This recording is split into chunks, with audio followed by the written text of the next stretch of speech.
Deputy Commissioner Spies. Good morning, Commissioner. Good morning. Thank you, Chair.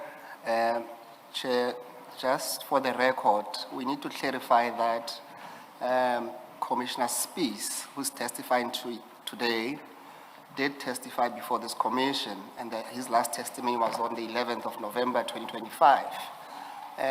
But he was testifying in relation to the events and incident relating to Ekurhuleni Metropolitan Department. And today it is not a continuation of that. He comes under a completely separate stream, which is what we refer as the Tshwane Metropolitan Police Department. He has since retired, and it was recorded then when he came before the commission that, in fact, when he testified before this commission in November, already he had retired from EMPD and now deployed by the TMPD. February 2025, I think. That is correct. Yes. And he started the SAT on the 2nd of March. March 2025. 2025. Yes, so just so that we are clear that it's not a continuation. We try to label his annexed charge as well to avoid any sort of confusion as to that testimony. Thank you, Chair. Thank you, Mr. Musigiri. I've forgotten now whether you saw or you affirmed. Sworn, Commissioner. Do you swear that the evidence you're going to give is the truth, the whole truth, nothing but the truth?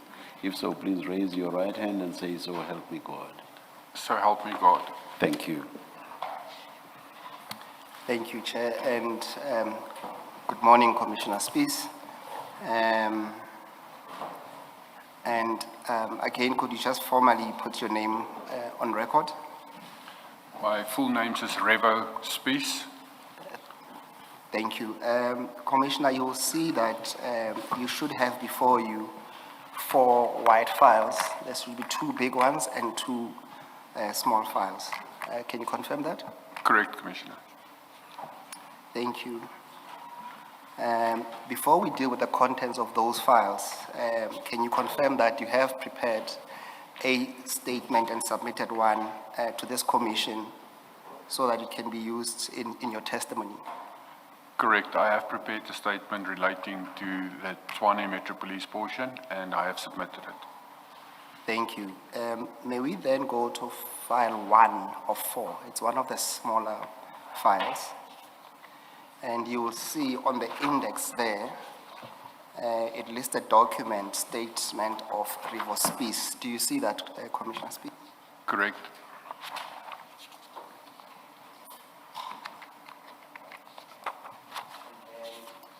And then you will see that if you flip over, and the last page to that document will be page 19. That's correct. Do you see that? Do you confirm that this is your statement that you submitted for consideration by the commission? Yes, I confirm that that is my statement. Is your copy signed, Commissioner? And what about yours, Mr. Musigiri? Yes. Ours are not. Yes, Chair, that's the next question that I want to put to the witness. The statements to answer you, Chair, they are not signed. Yes. And I want to put to the Commissioner, is this a statement that you intend on signing as reasonably as possible, confirming the contents of that statement? Correct. I've signed my own version, but mine is at home. But the bundle version, I'm prepared to sign them now as well. Thank you, Commissioner. And lastly, you confirm the correctness of your statement there too. I confirm the correctness thereof. Thank you. Can we then go to the actual statement? You will see that from paragraph 1 to 6, you deal with the introduction and the education and career background.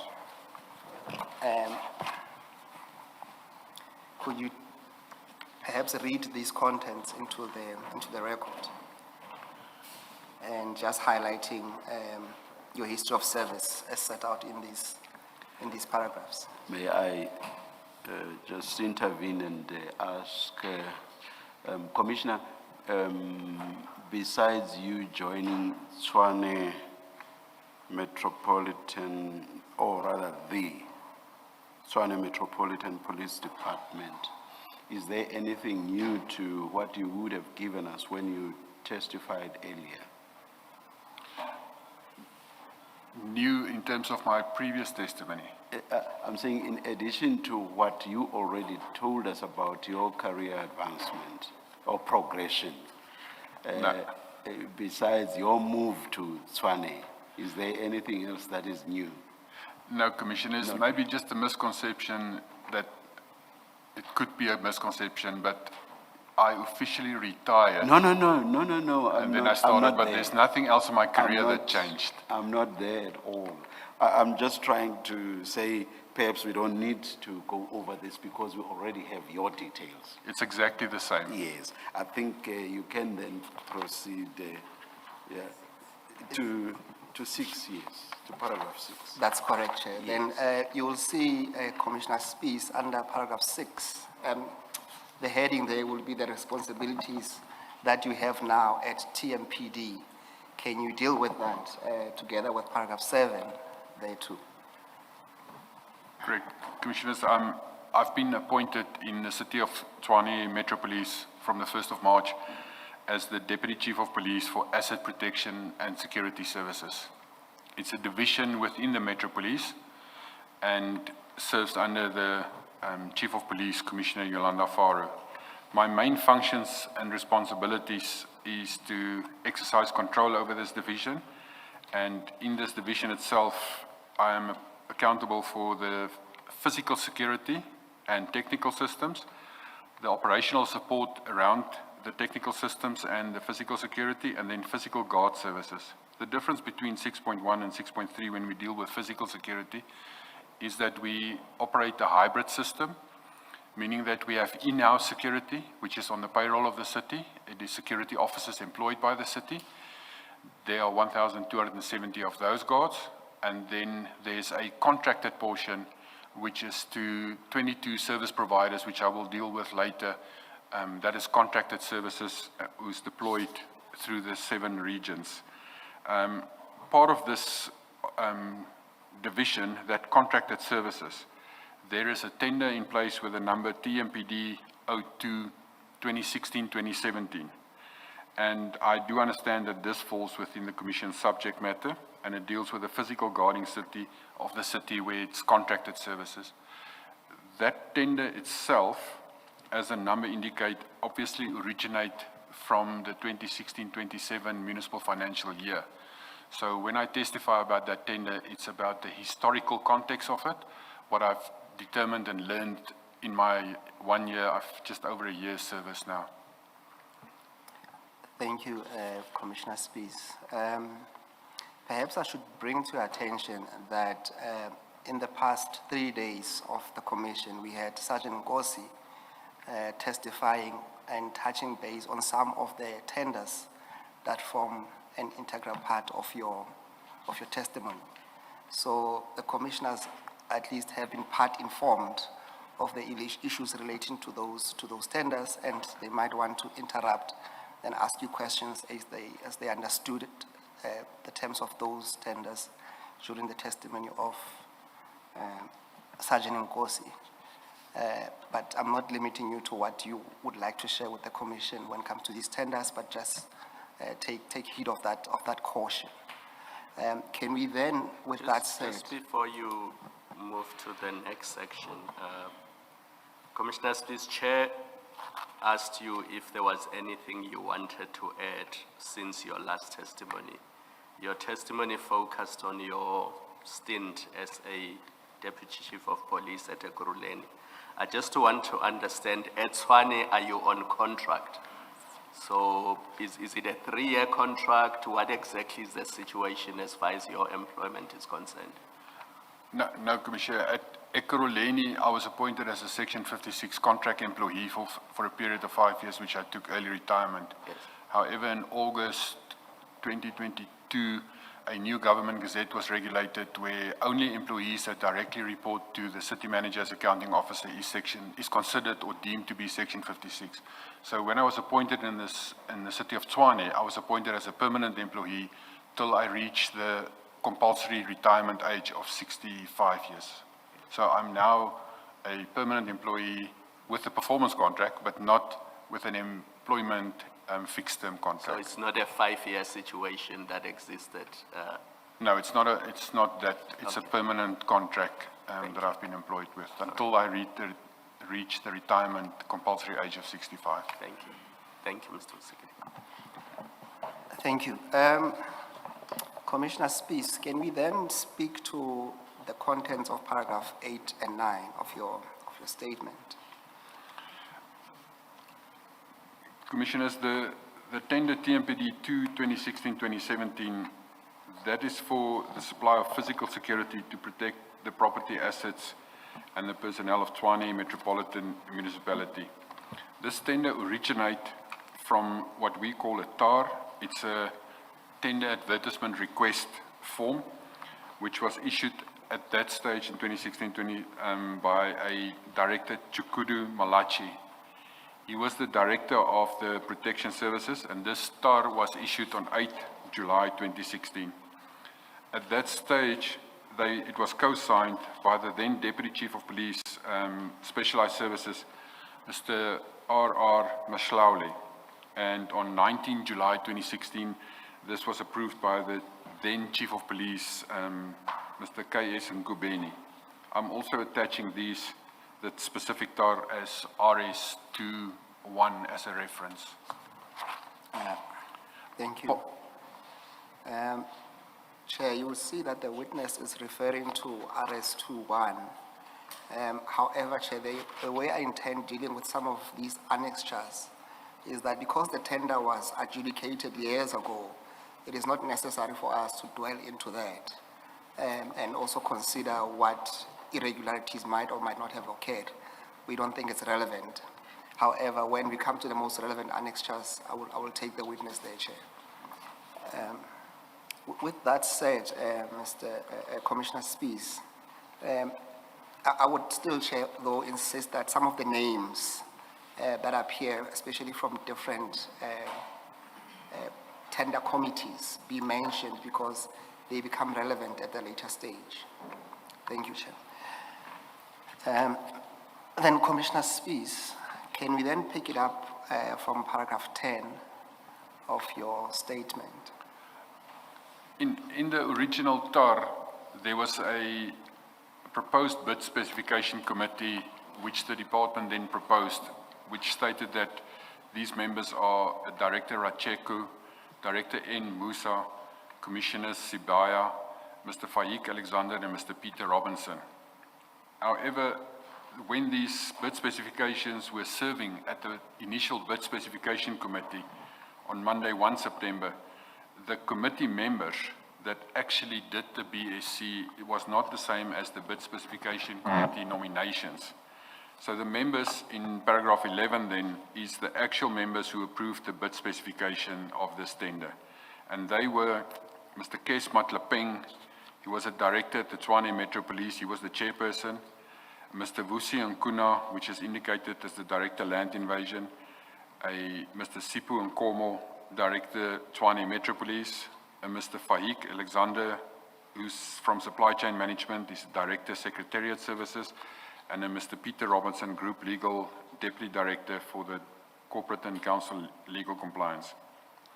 I assume, Commissioner, that everything you tell us in connection with this tender before you joined TMPD's information gleaned from documents or records within the Tshwane Metro. Correct, Commissioner. The names that is here is obviously, as I was appointed, I started to collect the tender, the award letters, the bid specification committee, so that I do understand the tender that we currently are operating under. So when I read these names, it is from bid specification committees, agendas, and minutes that I read the names. All right. I obviously, some of the names I do know because they still work for the department. Some of the names I just I don't know them Are at just all. names, you don't know the people. All right, all right. Thank you, Commissioner. Thank you, Yes, Mr. Masigidi. Thank you, Chair. You may continue, Commissioner. I think you were at paragraph 12, now you're 12. approaching there, yes. Part of the process of a bid specification committee, and all the committees thereof, the bid specification, the bid evaluation, and the bid award committee, is that every member must sign and make under oath a declaration that they have no interest in the tender. So all of the declarations is then in a reference RS23, a bundle where all the declarations are as combined as one bundle or one reference. This tender was advertised on 30 September 2016, and then it was eventually evaluated by 2 bid evaluation committees. And I'll deal later with why 2 bid evaluation committees. But the first bid evaluation committee was a Mr. Maloko Racheku, who was the chairperson, Mr. Chukudu Malachi, Mr. Vusi Nkuna, Mr. Malusi Madlanga, and Mr. Murutsi Mpashlele. So, and this is why I say I've read the documents. It's not that I do have personal knowledge of this, because there seem to have been irregularities with the first bid evaluation process, because on 24 January 2017, a report was submitted to the Executive Adjudication Committee by Mr. Tembeka Mpefu, in which irregularities during the first BEC were detected. It was then recommended that the entire process be restarted. And in this regard, I've attached that actual letter as well from Mr. Mpefu. In that report, it stated that this first BEC committee, as in paragraph 14, they removed all the bid documents of all the tenderers from the supply chain management premises to an unknown venue at Premos. Premos to us is the Tshwane Leadership Academy in Pretoria West. And later, when they finished with the evaluation, they returned the documents, and then they were missing documents, which makes it an irregularity. And at that same time, he also stated that one of the BEC supply chain members resigned from the BEC due to irregularities he experienced. And that is from Mr. Mpefu's report that he submitted to the Executive Adjudication Committee, with a request that this tender be cancelled and restarted. Mr. Moloko Racheku in 14.1, is it the same person as Director Racheku in 10.1? Correct. And then obviously the decision was made at the bid adjudication that this tender be cancelled and start afresh because of irregularities that was mentioned in it. However, one of the bidders, Lebele Lang Mashlatsi Trading Pty Ltd, they approached the High Court in Gauteng with a case number of 32325 of 2017. And Justice Fabricius on 24 May 2018 directed that this tender may not be cancelled, it must be re-evaluated afresh, and the same order of the Justice Fabricius also extended the validity of this procurement process by another 90 days. In compliance with this order, a second BEC committee was then appointed to evaluate the tender afresh.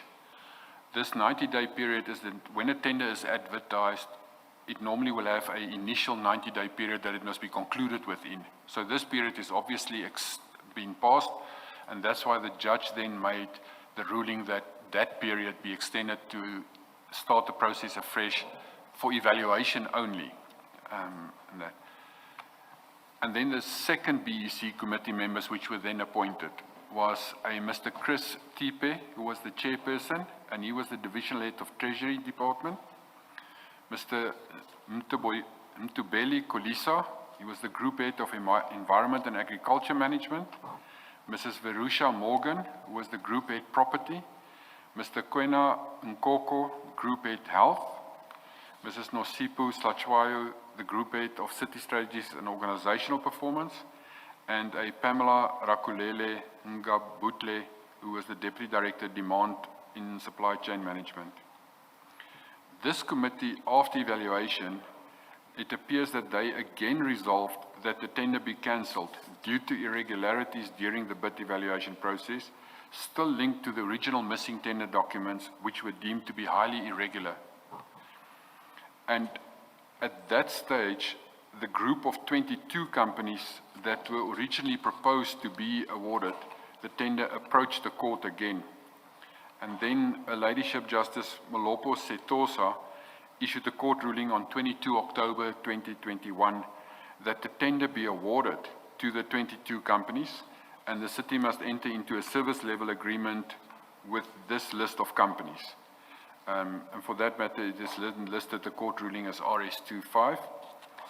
And then based on that court ruling, the city drafted the SLAs, and the tender then officially commenced on 1 March 2022 with this list of 22 companies that was awarded in the ruling by the court.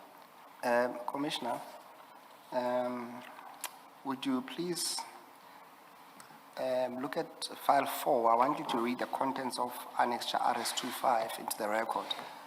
So it will be this, it's a smaller file. It's file 404, and then I refer you to page 945.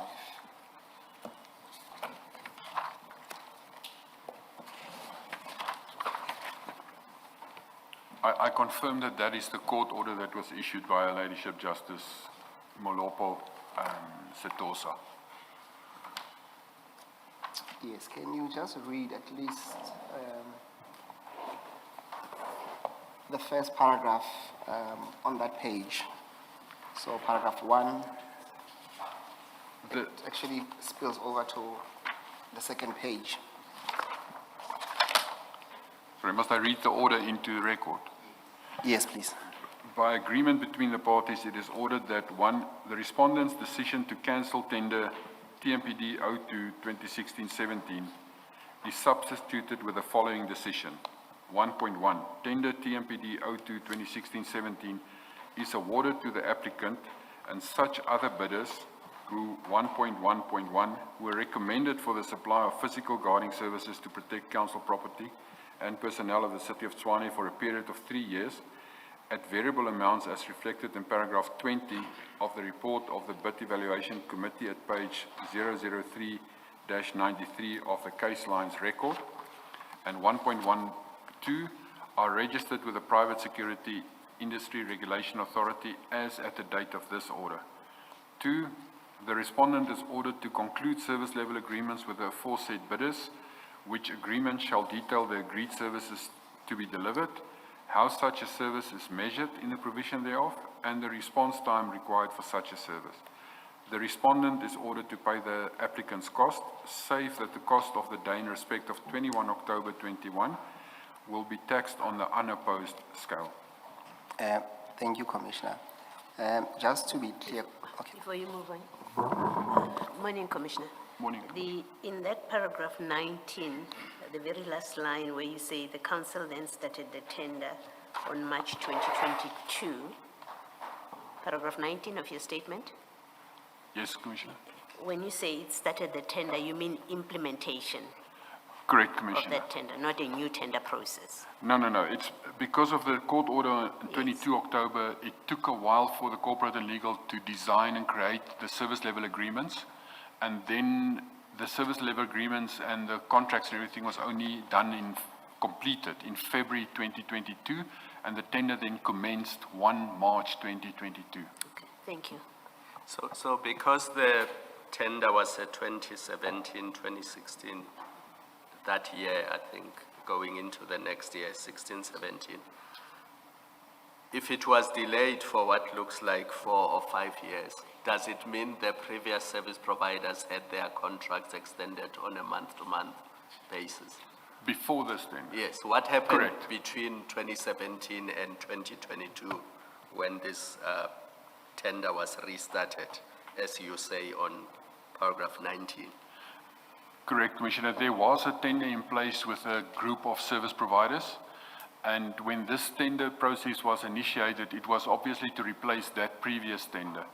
And when the first court interdicts and rulings started, those tenders were extended on a month-to-month basis up to February 2022. So effectively at 28th of February 2022, those tenders then were completed, and on 1 March 22, this 2016-2017 tender actually commenced. Commissioner, you say that the tender was eventually awarded after a second approach to the High Court to 22 companies that were originally proposed to be awarded the tender. I've been going through this back and forth. I don't see where it was proposed that the tender be awarded to the 22 companies.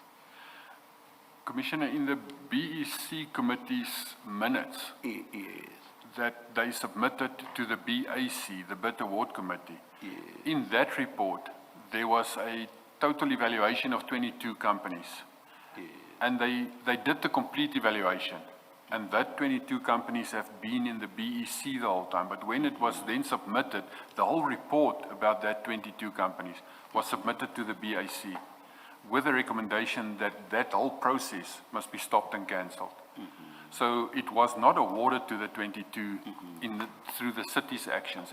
The whole way, even though they were evaluated, and there were 22 companies that was deemed to be by the BEC successful, that report continuously then stated, but there's missing documents, there's irregularities. And therefore, when it got to the BAC took that in consideration and said, but there's missing documents, it's highly irregular and it should be cancelled. The then chairperson of the BAC was the previous CFO of the city, Umar Banda, and he signed off and said it must be cancelled due to irregularities. However, Judge Fabricius very narrowly in the first court order, and I'm not obviously saying I've got an ethical response, but I'm not saying the judge was wrong. The judge did the legal correct thing, when he stated that the then legislation had a very narrow portion that you can cancel a tender with. And the words irregular or missing was not in that wording. So he ruled that you cannot use that to cancel the tender. That's why it must be started afresh. And obviously today with hindsight, when you hear the word irregular in my head, it should be cancelled immediately. We shouldn't proceed.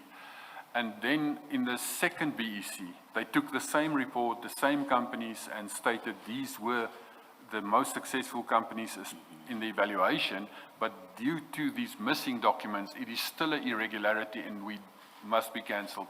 And the chairperson again, Mr. Banda, again said, no, it must be cancelled because of this irregularity. And that's when the 22 companies, because the city, I don't know how it got out, but everyone leaked most probably the information, and then the 22 companies knew that they were deemed by the BEC to be successful, but they took then the decision to court to say, no, but we are successful, and that's when the court then made the ruling to say that those 22 companies we initially were must be awarded the tender. Thank you for the clarification. I guess what confused me was the fact that it appears, both from what I read here and from what you say now, that there was never a pronouncement by the bid adjudication committee that there's going to be an award to the 22 companies. So that's why it sort of sounded odd, and indeed it is odd that there was then an award to the 22 companies, despite the fact that the bid adjudication committee never pronounced that that should be the position. But I just wanted clarity, yeah. Thank you. Great. Yes, Mr. Musigiri? Thank you, Chair. And also to be fair to the court, that agreement, or at least that court order, seems to be, it's by agreement between the parties anyway. Correct. Thank you, Commissioner Spies. Can we then pick it up at paragraph 20, where we deal with these companies?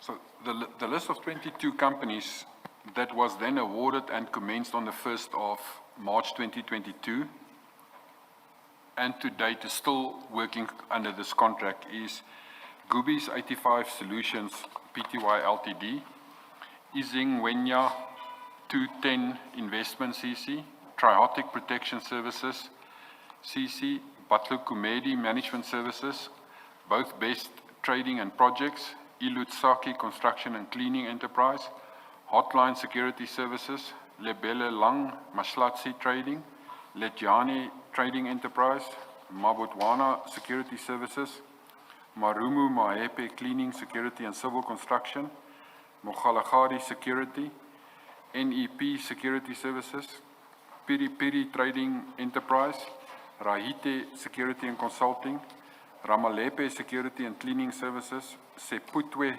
Trading Enterprise, Sketch Projects, Sukol Renting and Construction, Takana Limpopo, Flopanang Business Enterprises, and Vugi Protection Services. And this tender, which then commenced on the 1st of March 2022, as per the prescripts of the MFMA Act, 3-year period, then concluded on the 28th of February 25 as a contract at that stage.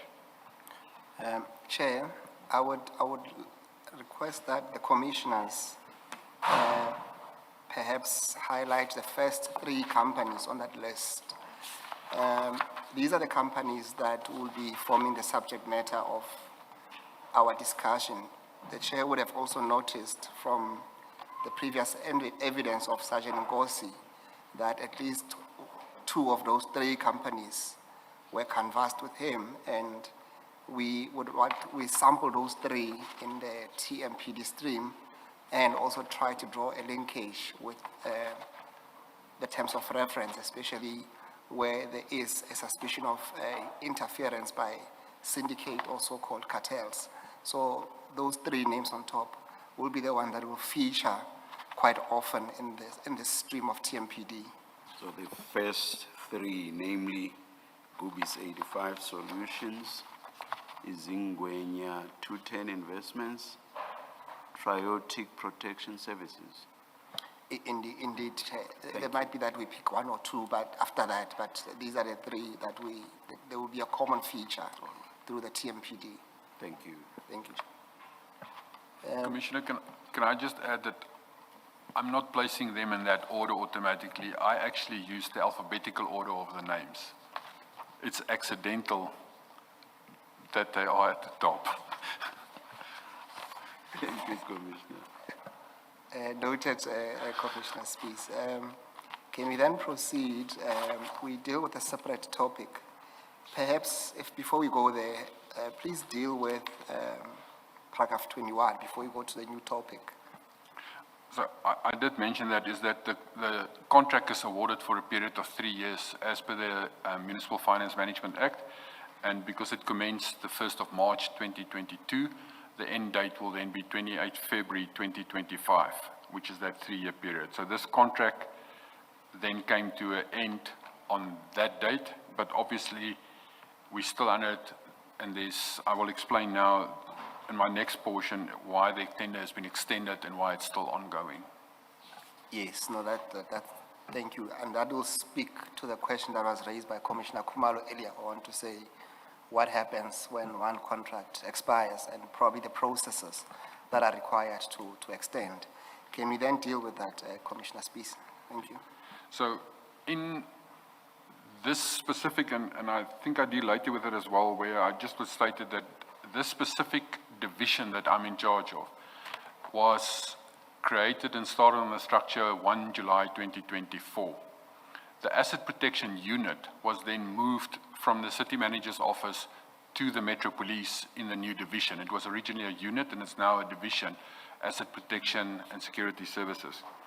So in 1 July 2024, when this unit was moved over to Tshwane Metro Police as a division, it was discovered that this tender would expire in 28 February 2025.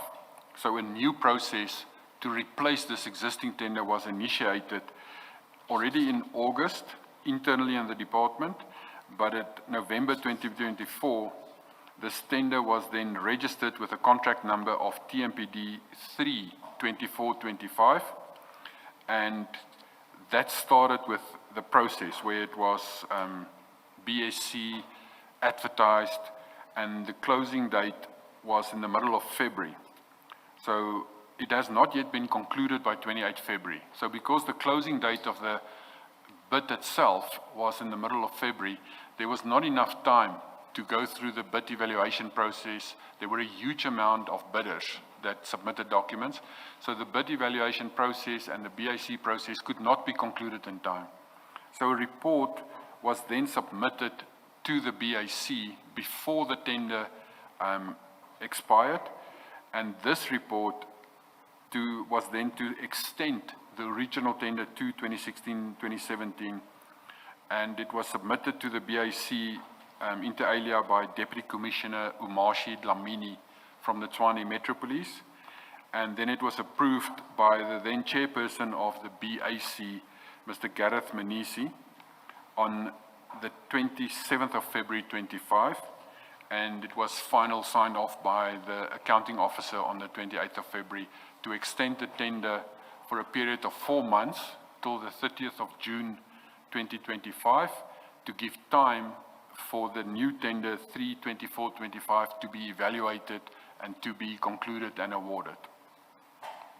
Commissioner Spies, can I just understand in that paragraph 23, where you say that it was approved by the extension was approved by the chairperson of the BAC, how does it work? Is it not the committee that approves the extension? The way you've said it here, it seems like it's an individual, and the individual being the chairperson. Commissioner, it is a committee, so the report is presented by the department to the committee. The committee does obviously discuss the matter between themselves, and then it's recommended, and the chairperson of the committee signs off on the report as a recommendation to the accounting officer, and then the accounting officer sign off based on the recommendation from the chairperson. So it's a decision of the committee. Correct, Commissioner. Thank you. Commissioner Spies, perhaps to give context to the clarity-seeking question by Commissioner Baloi, could you go to the actual minute of the BAC? It will be on the smaller file. It will be file 4 of 4. Sorry, which number? 945.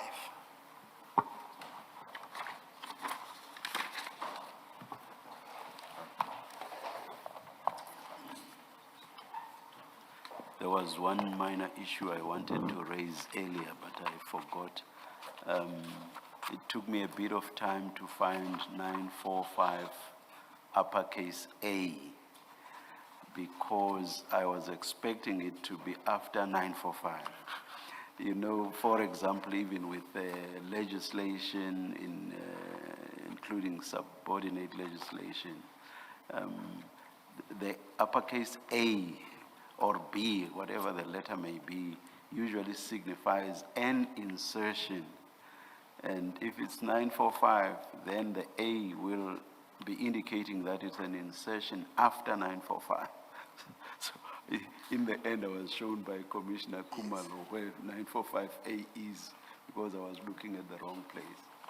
That's just for the future. I accept that, Chair. Yes, and I think it is an insertion while trying to sort out the Yes. bundle, as it were, but you're quite correct. No problem. We should have mentioned the capital A. So now we deal with 945 with no capital A.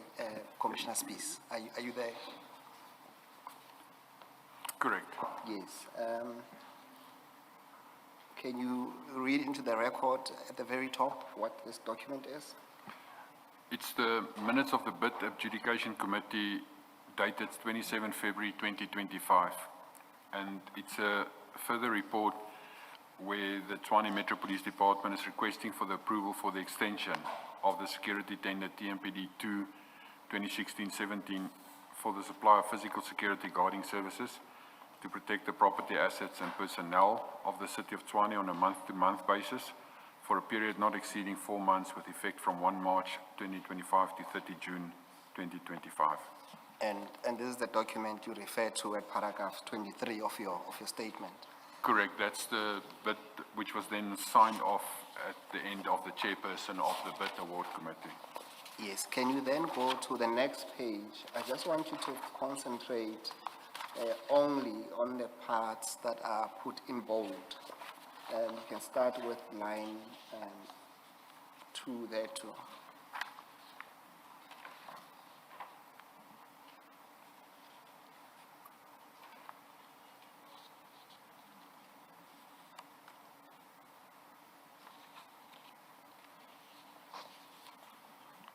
Will be on page 946, The middle portion. the middle portion, yes. Yes. As is practice in a BAC report, normally the BSC or BEC chairperson will also be present of the previous committee, but the report itself was presented by Veli Nwandule and Umashi Dlamini from the Metro Police. And then the resolutions that were made is that they noted the amendments that were done as recommended by the bid adjudication committee of meeting of 20 February 2024, and the previous indication stating that the contract had expired and was corrected, and it further stated that it was valid until the 28th of February. It does not require a request for deviation.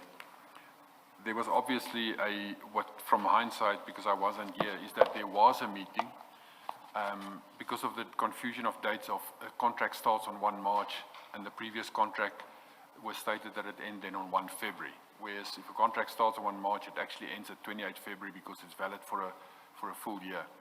And then on the 20 February, there was a BAC where it was corrected in the BAC, and they had to redo the report to come back with this report on the 27th of February. And therefore, you don't need a deviation because it is, while the tender is still ongoing, you can do the application to extend it. If the tender has expired, it becomes an irregular and a deviation report that must then be approved. And the department confirmed that the amount was still below the 15% markup and that the budget was in place for the 4 months. It's also stating then on the next page that the service level agreements is that the date for resuming duties was 1 March because they were arguing in that meeting about does it start 1 February, does it end 1 February or does it end 28 February. But eventually it was cleared out is that because of the court ruling and the SLA, it commenced 1 March and that it therefore ends on 28 February. And then the rulings is just that the contracts and everything forms part of the approval pack because the original SLAs is kept intact, it's not changed at all. The whole contract stays as is for the extension going forward. And the committee emphasized that it relied on the information presented by the department on the SLAs as the commencement date, and it was therefore then resolved that the service level agreements for the original 22 service providers with commencement date 1 March 2022 be extended. And then on the next page, 948.5 is listing just the 22 companies up to 949, which is exactly the same companies. Their order is just a random order where mine was alphabetical, but it's the same 22 companies. And then on page 949, it was signed off as recommended by the chairperson of the BAC, Mr. Gareth Manisi, on the 28th of February 25, and it was then final approval by the accounting officer, Mr. Medler, as the city manager.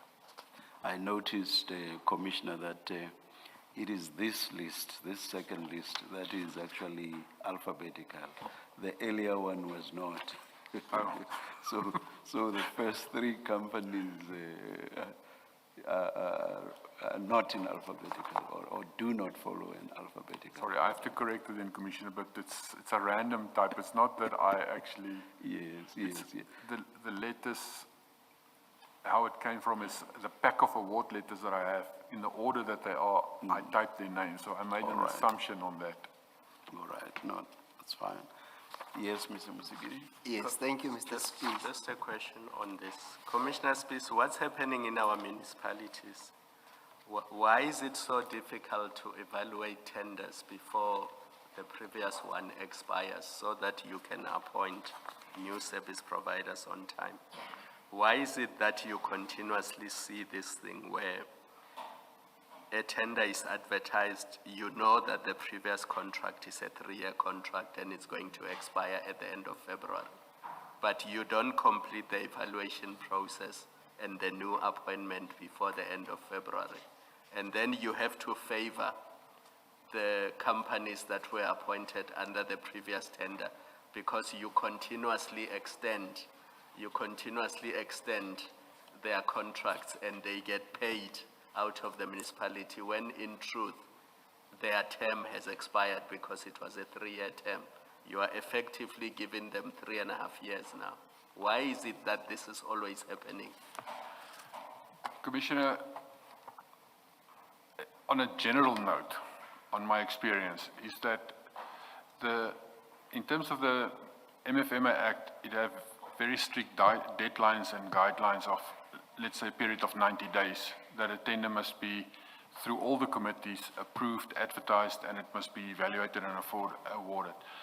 However, in the process, if you look at, and I cannot speak what happened here, but we restarted this tender afresh this year. It was advertised, it was approved to go to BSc in December, the decision was made.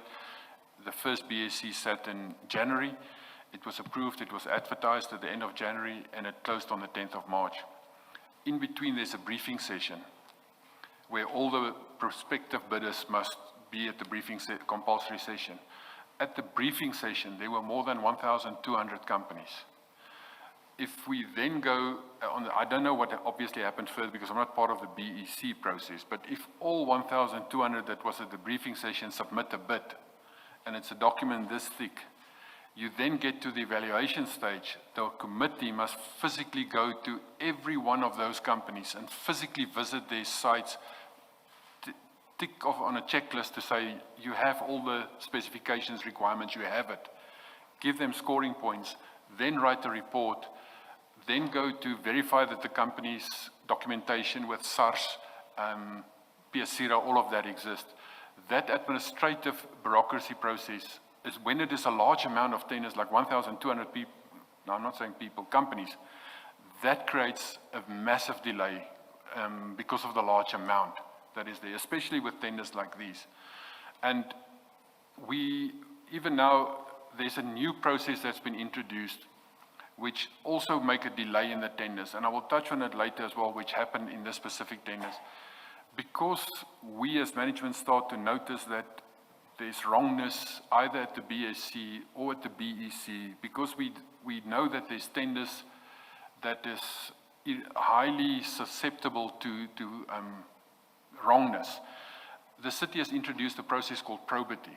So now it will happen that the BEC will evaluate and do all of this work. Then probity will be the group audit and risk, which is a complete separate department as audit. They will redo the complete process of the BEC to verify that the BEC didn't crook. And then, so it's a second evaluation process. And then the probity report will be included into the BEC's result, and only then will it go to the BAC, which still have then the choice to say, but we don't believe whatever BEC or whatever probity found. Probity could found wrongness. And then if probity found wrongness, then the report will actually state that there was wrongness and it be cancelled again. So it is a problematic process of delays that happen because of volumes that is involved. But then it means if you know that a 3-year contract is expiring at the end of February 2025 or 2020, you must start the process a year earlier. You can't start it 3 months before the contract expires. And then when you get to the expiry, you say, oh, we had 1,200 bids. You must expect that in advance and plan in advance. And the reason I'm raising this is you mentioned the 3 companies that the evidence leader said will be the focus of this stream. They have been favored because it means their contracts have been extended after their term has expired. And that would apply to the other 22. And the question I'm asking myself, maybe it will come up later, is whether this was done deliberately to favor these companies, or if, as you say, it's simply the volume that overwhelmed those who were evaluating the bids. I don't know. Commissioner, on the one side, I have to agree with you, but as a city, from now that I know of, we actually do start earlier. We take 9 months before tenders expires. We as management and TMPD already sit with a 9-month list to say that these tenders will expire in the next 9 months.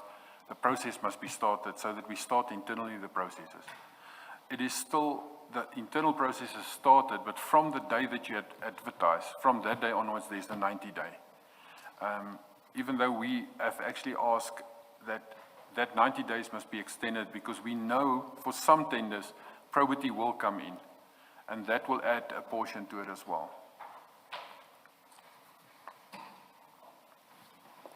Thank you, Commissioner Spies.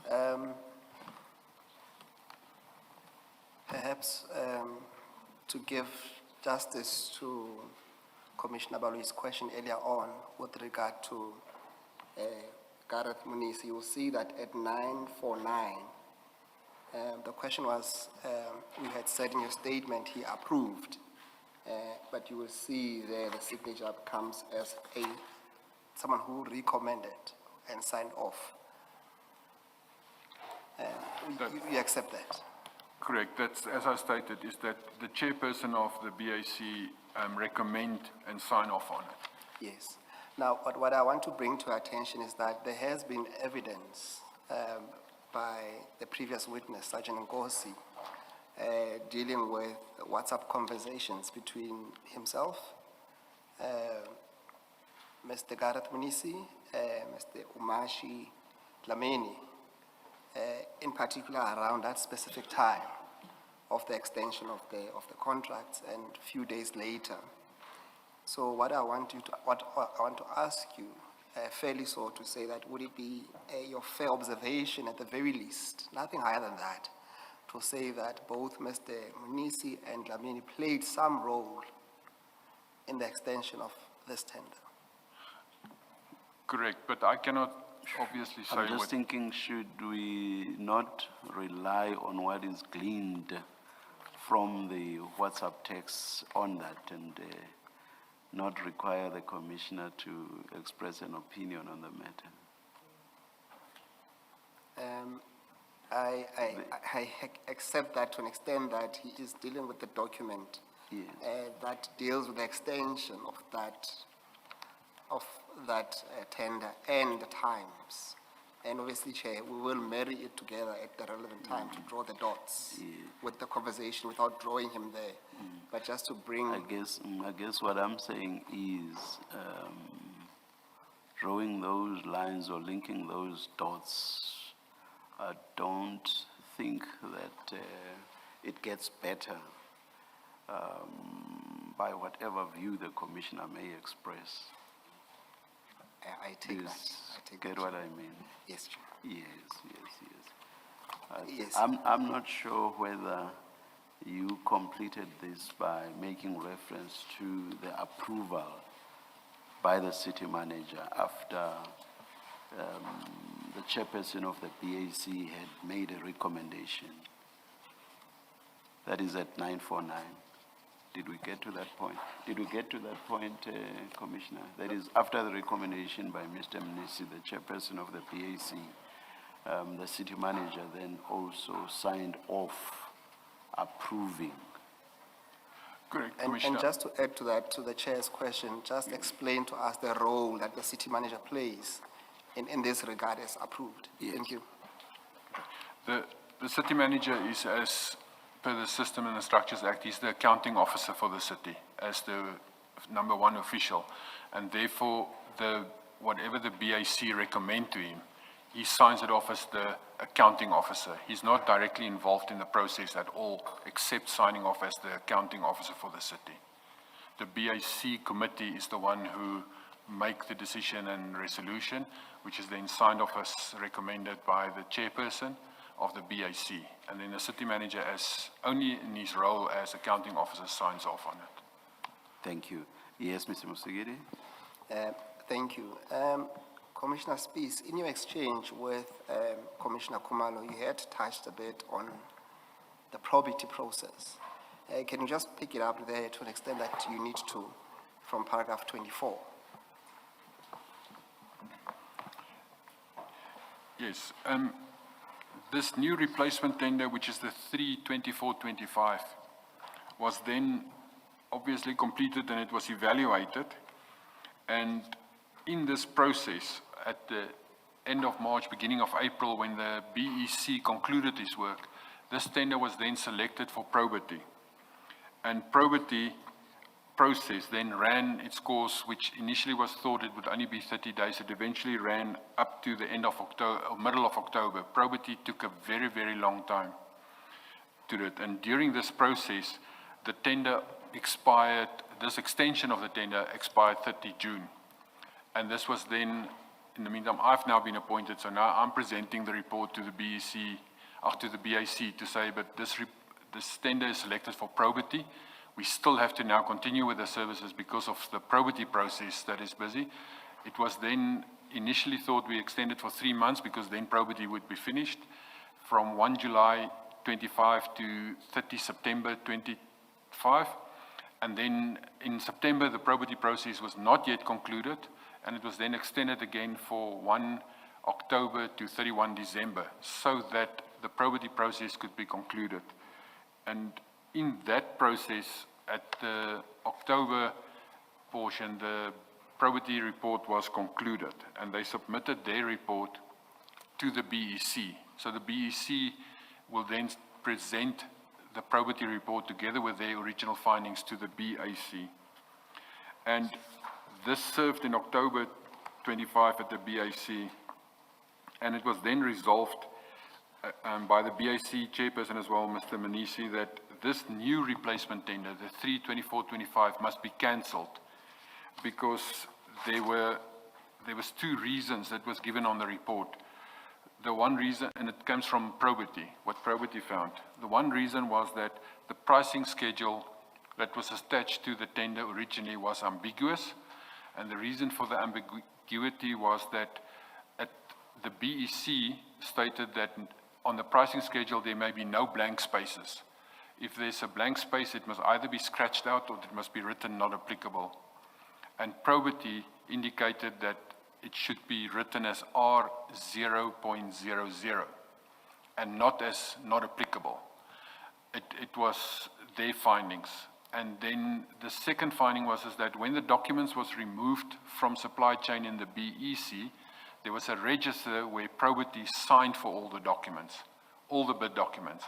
However, when they returned it, 6 documents were missing.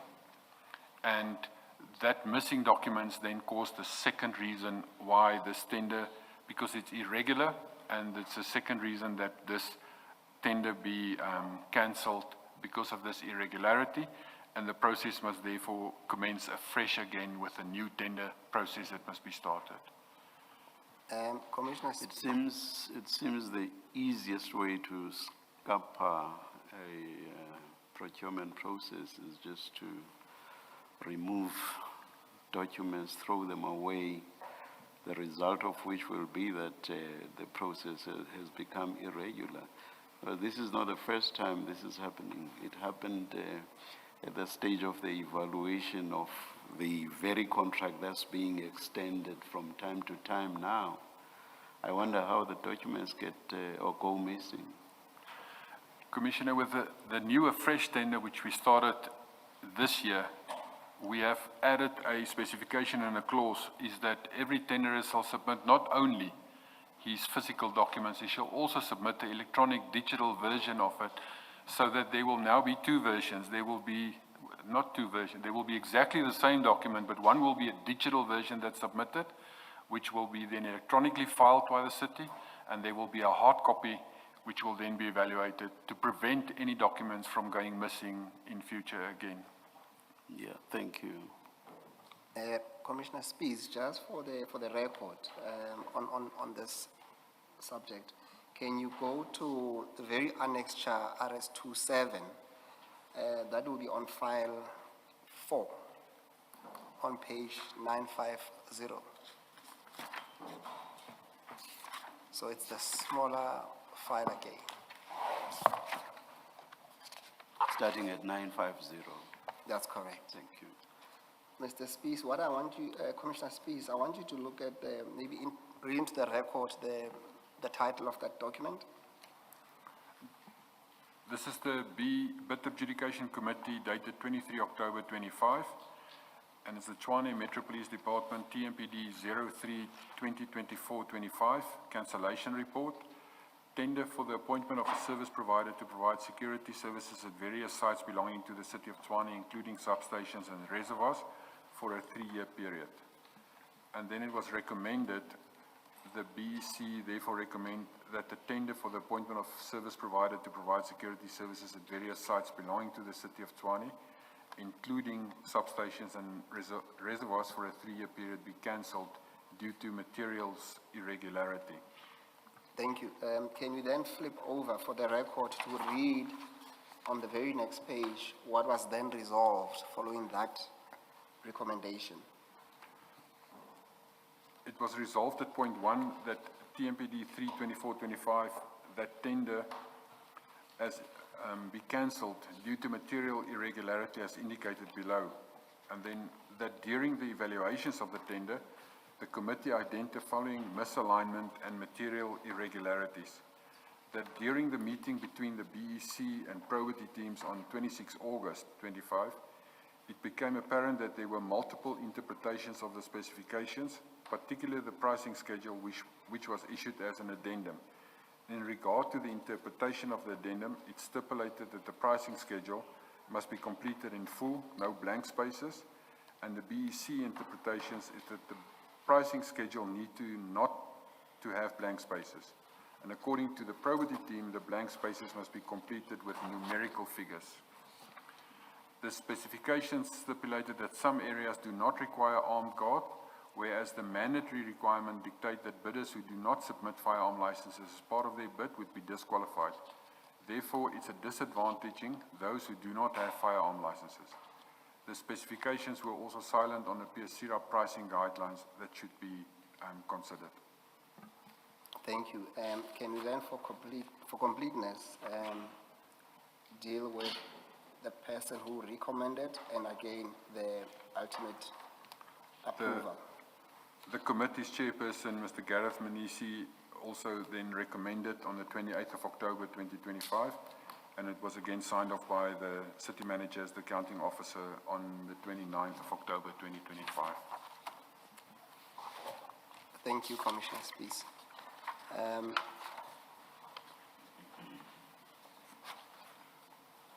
Can we then pick it up from following this cancellation?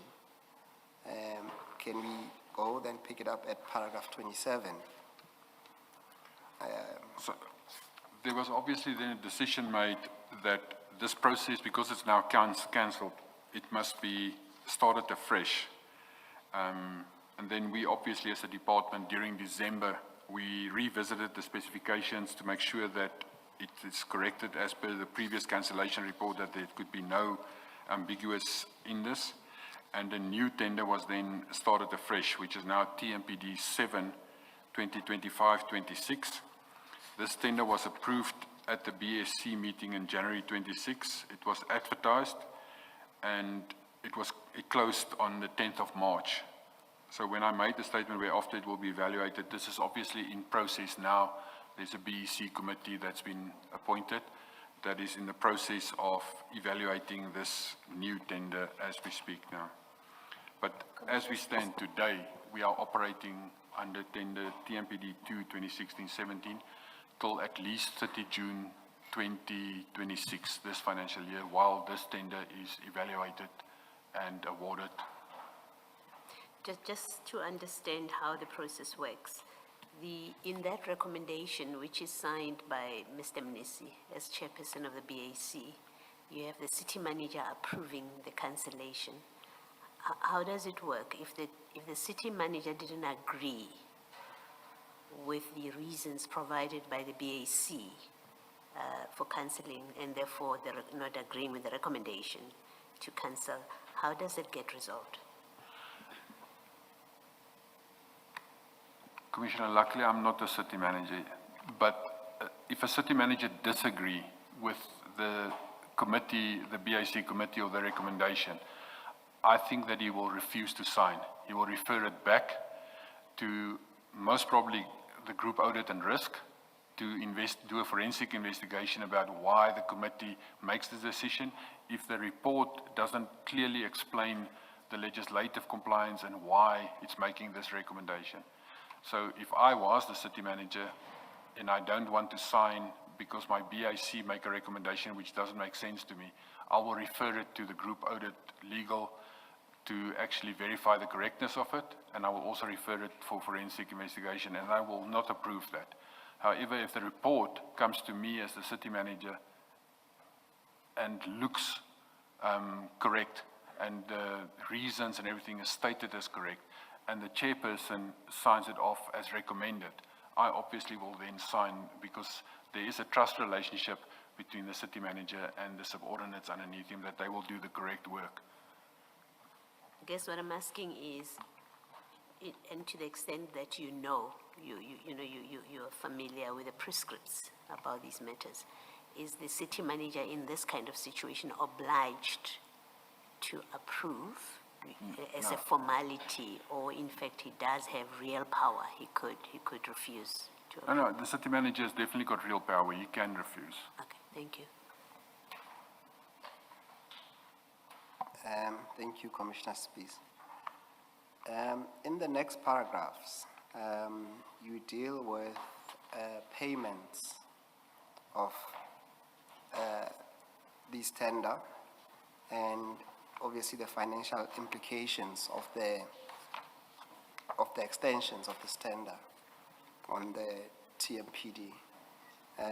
Can you just pick it up then on paragraph 29 of your statement, Commissioner? This tender itself comprises of two elements to it. One is what we call the watchman services, which is paid to the 22 monthly companies, which is sites that have been identified where they are deployed on a regular basis, on a monthly basis.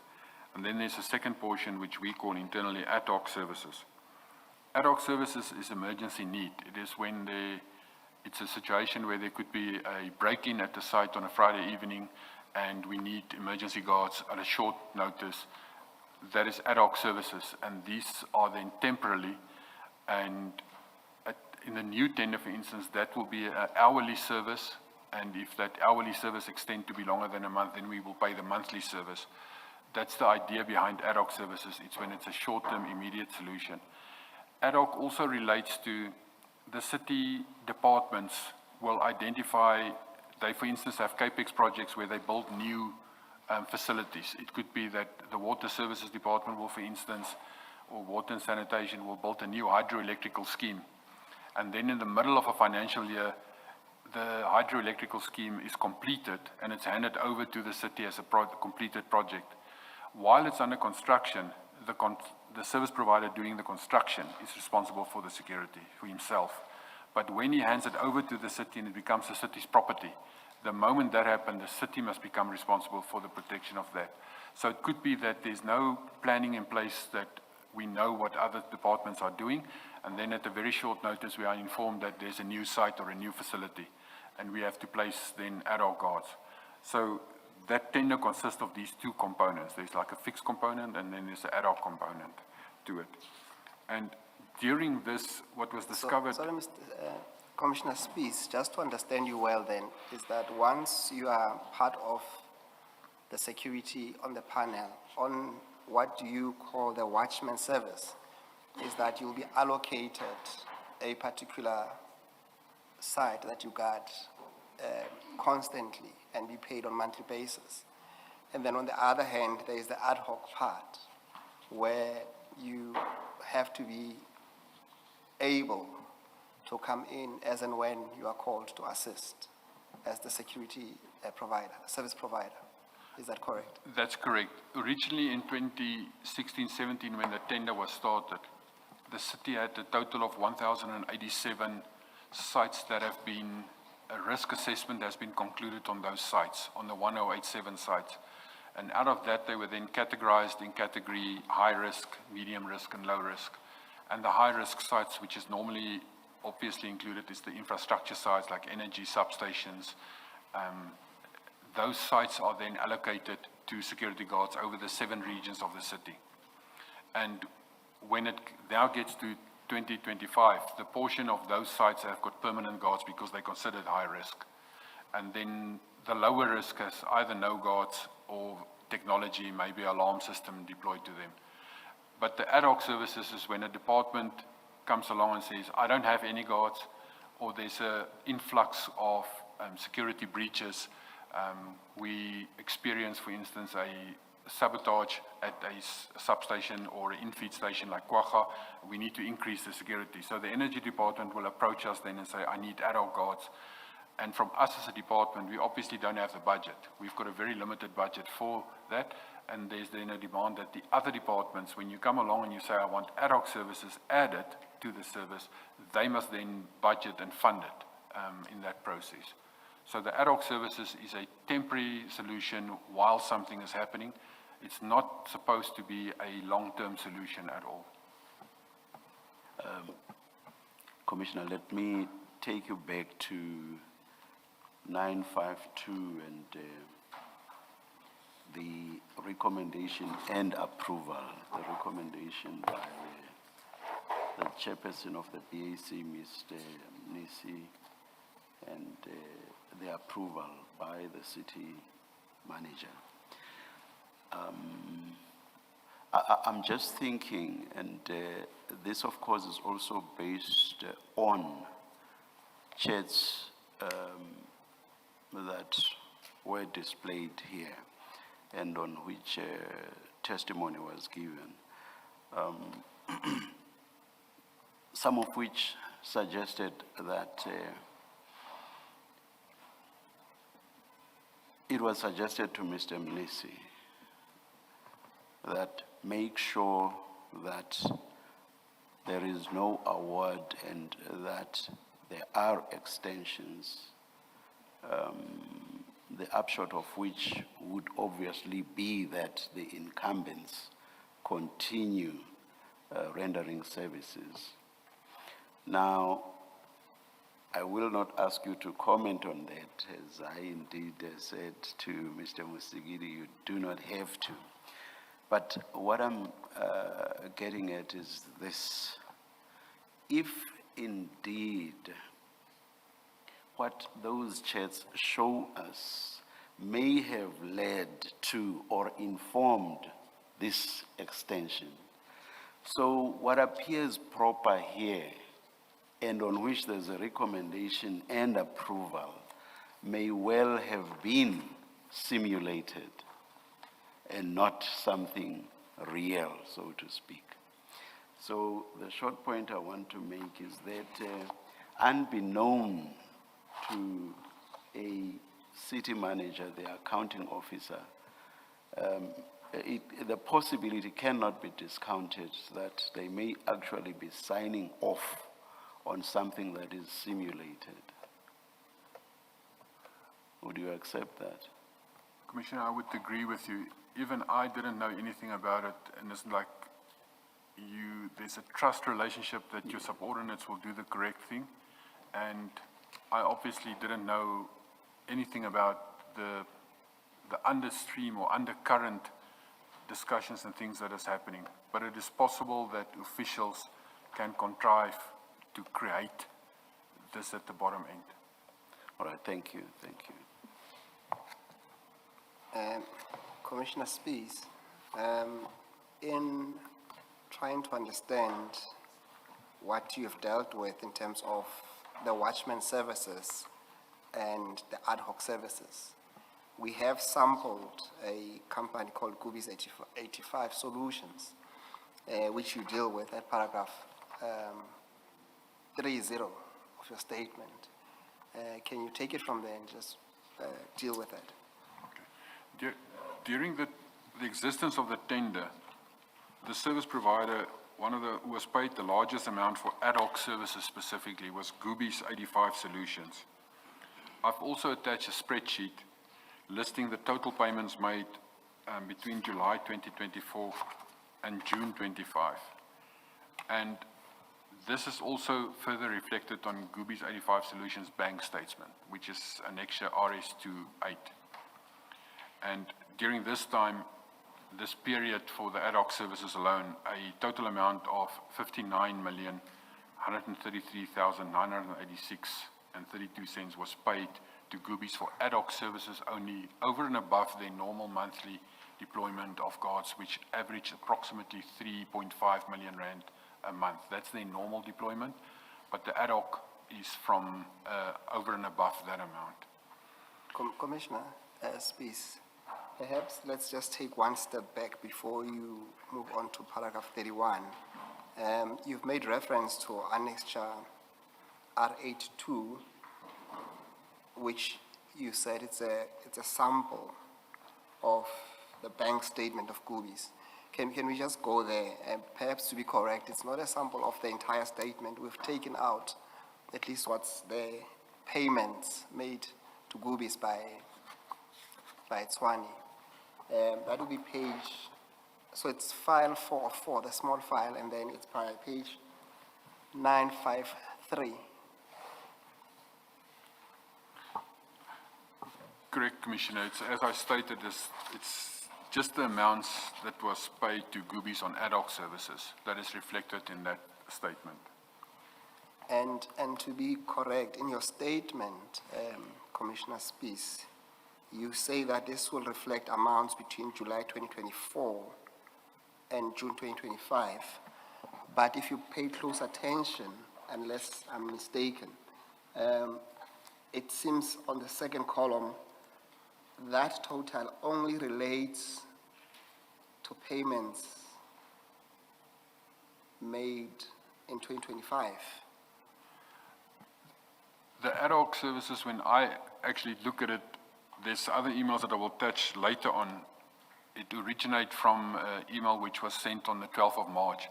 And in that email, it was mentioned that in January 2025 and February 2025, it escalated, that the ad hoc escalated. So that's why this is only looking at that period of the 6 months, but it's in the financial year 24-25 when this was drawn from what was paid to Goobies.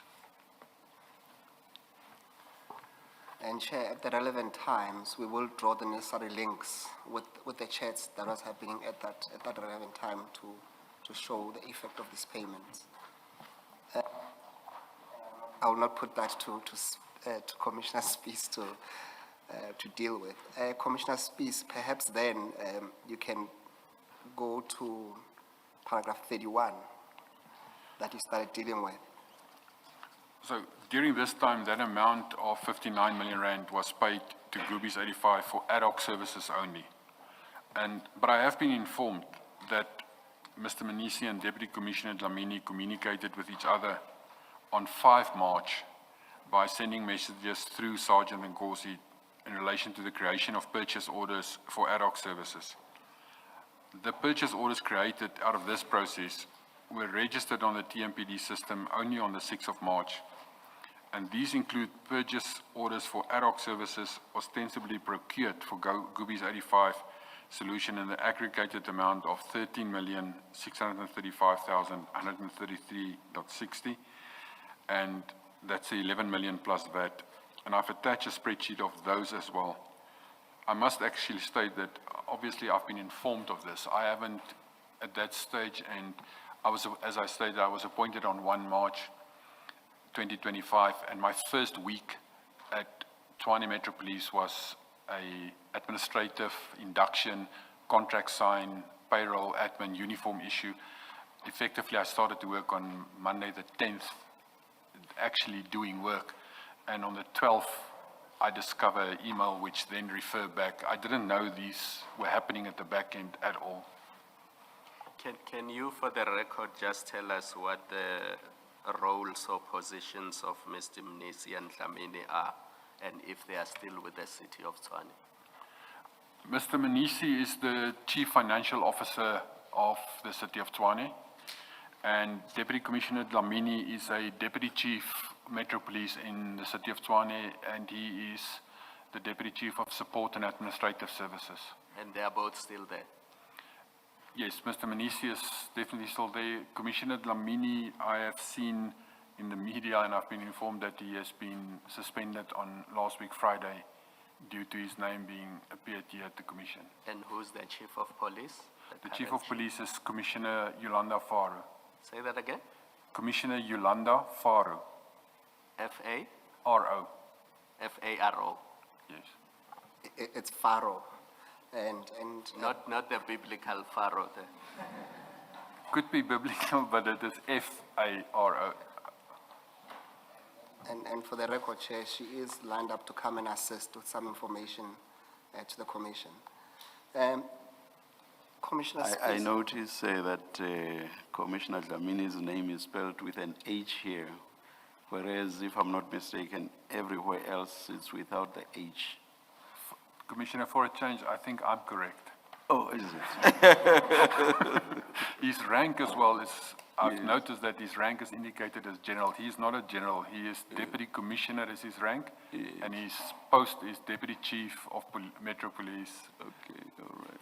Thank you. I think we're very much scolded by Commissioner Spies during consultations that we must not refer to him as general. But I think we might have picked that up from the conversations, but it's correct that he should at least enjoy the rank of deputy commissioner. Correct. Perhaps then, because we need to correct something, Commissioner Spies, can you go to page 954? It's the same file we're dealing with, 404. So you'll just have to flip over 2 pages if you haven't left that page. So it's file 4, page 954. That will be annexure 8.1 that you refer to in your statement. Now, at the very first paragraph in your statement, you say that these amounts here are for ad hoc services. Can you speak to that, because that does not seem to be the case?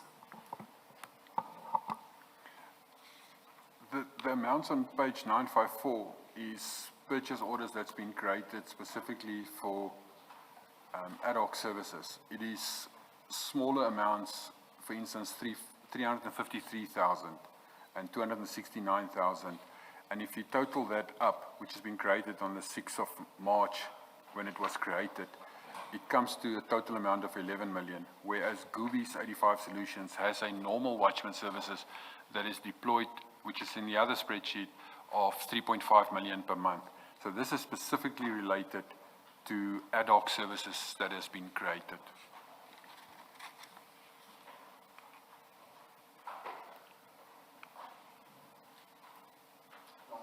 Thank you. Can we then go to, I think we're starting to deal with the next paragraph, 32. Maybe before you, sorry, maybe before you do that, Commissioner, in the evidence of Sergeant Nkosi, the WhatsApp exchanges that are referred to, there is a series of exchanges that are about uploading the purchase orders and payments being approved. They've been uploaded, they haven't shown on my system. There's a bit of that. Now, looking at this 954 page that you were looking at, the purchase orders were created all on the same day, or at least they carry the same date, the 6th of March 2025. For purposes of services delivered and for which payment is being claimed, because all of that exchange ends up, all this uploading of purchase orders ends up with payment being approved and made within a very short space of time. What does it mean when the purchase order is uploaded? Has the service already been rendered and invoiced for, or ordinarily the purchase order comes before the service? How does the system work, as you understand? I understand that it's somebody's specialty, but to the extent that you're here and you're speaking to page 954, how would it work? Commissioner, normally within the department, there will first be a requisition created by the department for services to be rendered. And then a purchase order will be generated and based on the requisition from the department. And that purchase order will then be given to the supplier. Okay. He will then deliver the work as per the purchase order. And at the end of the period when he delivered the work, he will submit an invoice. I see. And that invoice will then be processed, linked to the purchase order and to the requisition. And that payment will then be effected. So for watchman services, there is a purchase order created in the beginning of the financial year because it's a fixed deployment of how many guards will be deployed. And that is then one purchase order for that service for the year. Sorry. But the ad hoc services, purchase orders are created as and when it's needed. And that is then, as soon as the purchase order is created, it is then paid per invoice as it's delivered. There is also a monitoring team from the Asset Protection Security Services that if there is a purchase order, that they will actually go and inspect and see that there is guards deployed, there is work being done, and then the invoice process is signed off. This is done in my division in the security section portion of it, which is headed by Director Chukudu Malaji. So he and even the award letters will then verify that the work has been done, sign it off, and submit it for payment. Okay, thank you. I suppose, Commissioner Spies, the more pointed question would be, is it possible to load these purchase orders and have them processed where the actual work has not been done? I can't do that. The purchase orders is created by the finance department or in our department. I don't know exactly who the individual is who created. If they're corrupt, most probably it can happen, but it shouldn't be able to happen. There should be a trail of the requisition, sign off, the purchase order trail. There should be paperwork trail to that, and that should then be linked to work actually being conducted as well. Yes, I think we will touch base a bit later on ghost, at least ghost employees that are at least not positioned where they are, and all of that, dealing with the invoices. But then can we proceed? But just before that, you referred to site inspections to see where, or verify whether work is indeed being done. Are those inspections ad hoc? Commissioner, what we've done is we've in APSS, the asset protection, we have very few people. We have only got 7 regional supervisors. But the department itself, through Commissioner Farah, we have decided to deploy 54 Metro Police officers to the same function, so that they, as per shift basis, that they actually visit all sites. And the sites are randomly visited, and OB entries are made. There's also a checklist, which as per the SLA, there's a penalty clauses if there's non-compliance to specific items. If a security guard, for instance, doesn't have uniform on, or if a security guard doesn't have a torch, or a security guard doesn't have a PSIRA appointment card. For all of that, there's penalty clauses that's being levied. So since I took over, there wasn't previously, until last year, April, there wasn't really penalty clauses levied. But from May last year, penalty clauses are definitely implemented because of the monitoring system that we put in place to make sure that the guard deployment are verified and are checked. And if there's then mishaps where it doesn't happen, there's penalty clauses against them. Even if there's a breach at, let's say, for instance, one of our stores, there's a breach and lawnmowers or grass cutters are stolen, the company is, if it's their negligence related to it, there is guards that was on duty and they slept, for instance, in that. The levy will be either replacement of the goods, or the value of the goods will then be a credit note put or a debit note put against the invoice. So that is definitely taking place now. Oh, at the beginning of your response, you used open quote randomly, close quote. Does that mean the inspections are ad hoc or not really? It's randomly. The inspections itself is not ad hoc. It's a team that's been appointed, and they work a specific shifts because we work on a 24/7 system. So that team is assigned as a inspection and monitoring team. All right. Their function is not ad hoc. They must All right. do the inspections of all sites in the region and the sector where they are deployed. All right, thank you. Mr. Musagiri? Thank you. Commissioner Spies, can you then proceed to paragraph 32? The total amount paid under this TMPD 2 2016-2017 to all the service providers since inception, that is 1 March 2022 when they started, to the end of January 2026, because when I draw this statement, that was when we actually draw the figures we always pay 30 days later, so the figures is dated until January 26 was 2,923,467 rand and 84 cents, which makes it approximately 730,857,466 rand per annum, our annum. It's a financial year, which is July to June.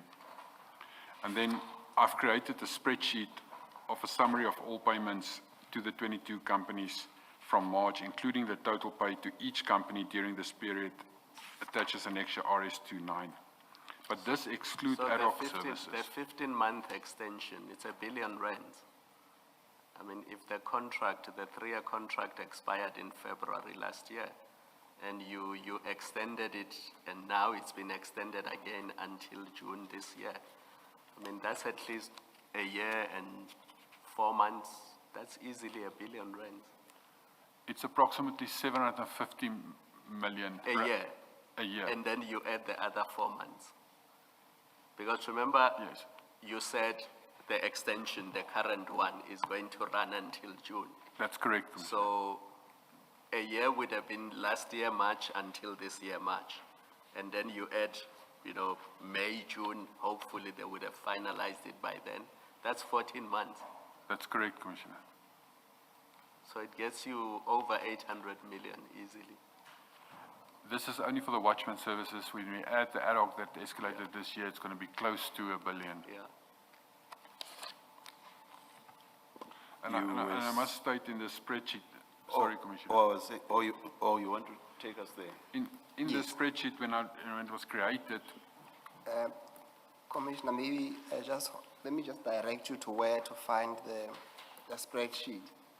That will be on Perhaps page, let's deal with the spreadsheet at 11:25. Indeed, Chair. Let us adjourn and resume then.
department or energy department or whichever department asks for ad hoc watchman services, the funding is made available from their budget and is not reflected on us as TMPD and in the payments that is reflected here.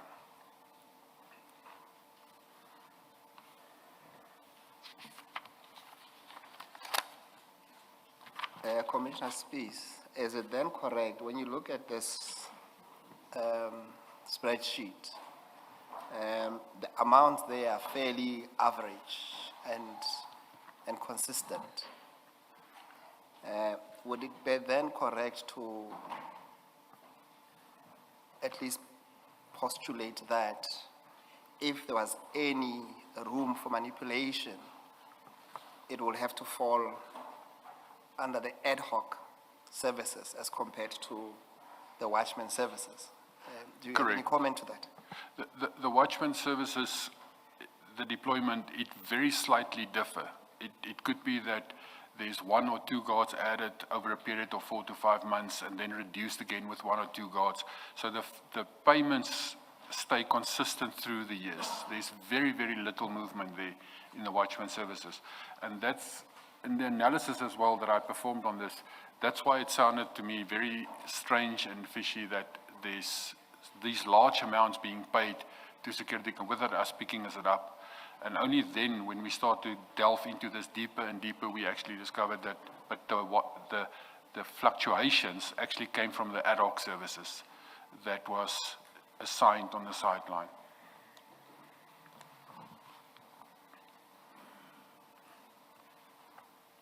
Commissioner Spies, can you then pick it up from the next paragraph, where you deal with the financial obligations, paragraph 34 of the statement? At the end of June, which is the end of our financial year, it was very clear that our budget needs an upliftment of 91 million rand because we've exceeded our budget and we could not pay for the services because of these sideline ad hoc services. So there was then, by the Chief of Police, a specific letter that was drafted in the department to say that the service providers for the period of May to June 2025 is that they must be paid, and it's recommended by the Chief of Police has actually created a letter to the CFO, who is Mr. Gareth Manisi, and then it was approved by the City Manager, Mr. Metler, that the upliftment of the funds be authorized so that the service providers could be paid in the financial year. And that letter is attached to my reference as RS210, but it's obviously not me that actually signed or drafted it. It was drafted and done by the Deputy Chief Dlamini in the Support and Finance Admin, and then signed off by the Chief of Police as recommended and requested, and the CFO to recommend it, and approved by the City Manager. Chair, I believe that this letter is quite important, this upliftment letter of funds. Can Mr. Spies go to it? I need you to read it into the record.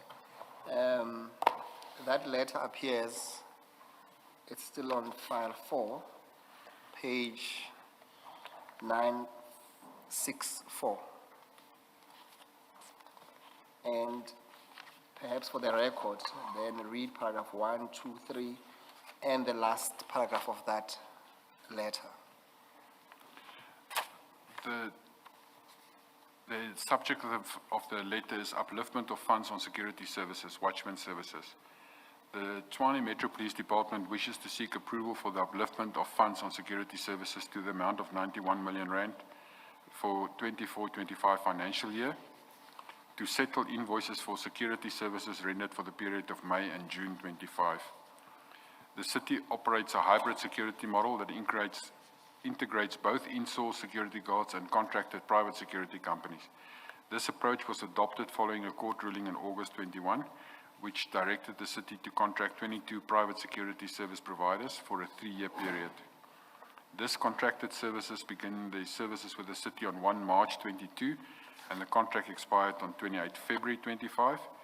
An approved extension of the current contract was set to expire on the 30th of June 25.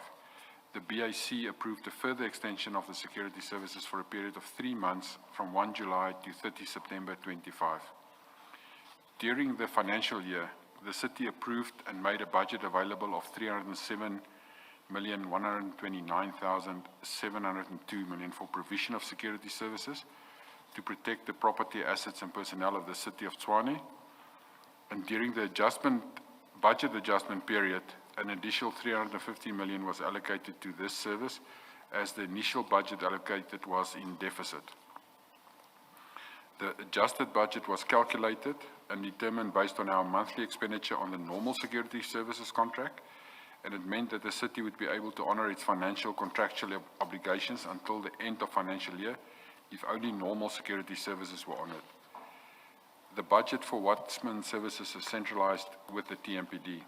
The client departments are allowed to procure ad hoc security services that's based on their security needs and following the need assessment.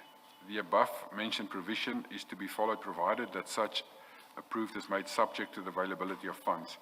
The cost thereof should be borne by the client department for these additional services. And the client department's water and sanitation department approved additional security services but did not make funds available to enable the TMPD to settle the invoices. The understanding was that the client department would identify savings within their budget and transfer funds to the TMPD vote. However, that did not materialize. This resulted in the TMPD having to pay for the ad hoc services rendered from the normal contract budget, thereby creating a deficit of 57 million for the month of June, and a further 34 million rand, total of 91 million rand, will be required for the months of May and June to cover for the ad hoc services that would have been rendered.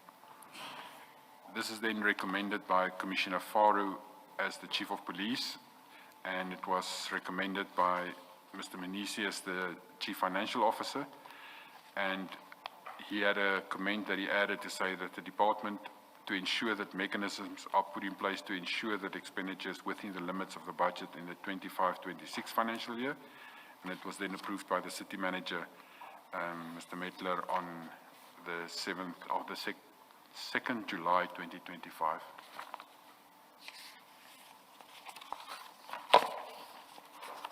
Commissioner Spies, is there anything that you want to add or comment on that request for an upliftment of that 91 million? The budget initially was created, if you based it on the previous financial year, the initial budget allocated was half of what was normally allocated. And that's why in the adjustment budget, the budget was adjusted to make sure that it is comparable with the previous financial year and the projected services. However, when the watchman services started to being paid and the ad hoc suddenly came in January, February and March, the department processed those ad hoc services against our budget and not against the client department budget where it originated from. And that made that by the end of April, we were already depleted on our own budget. And then in May and June, we obviously didn't have the funds from our own budget to pay it. And that's why the upliftment was then stated to say, but the regional department should have paid it. And the money should be uplifted so that it can actually be transferred, because the departments between one another should have done the transfer into one another's, do a journal and what they call a GL, which is a general ledger vote number to do the accounting of that.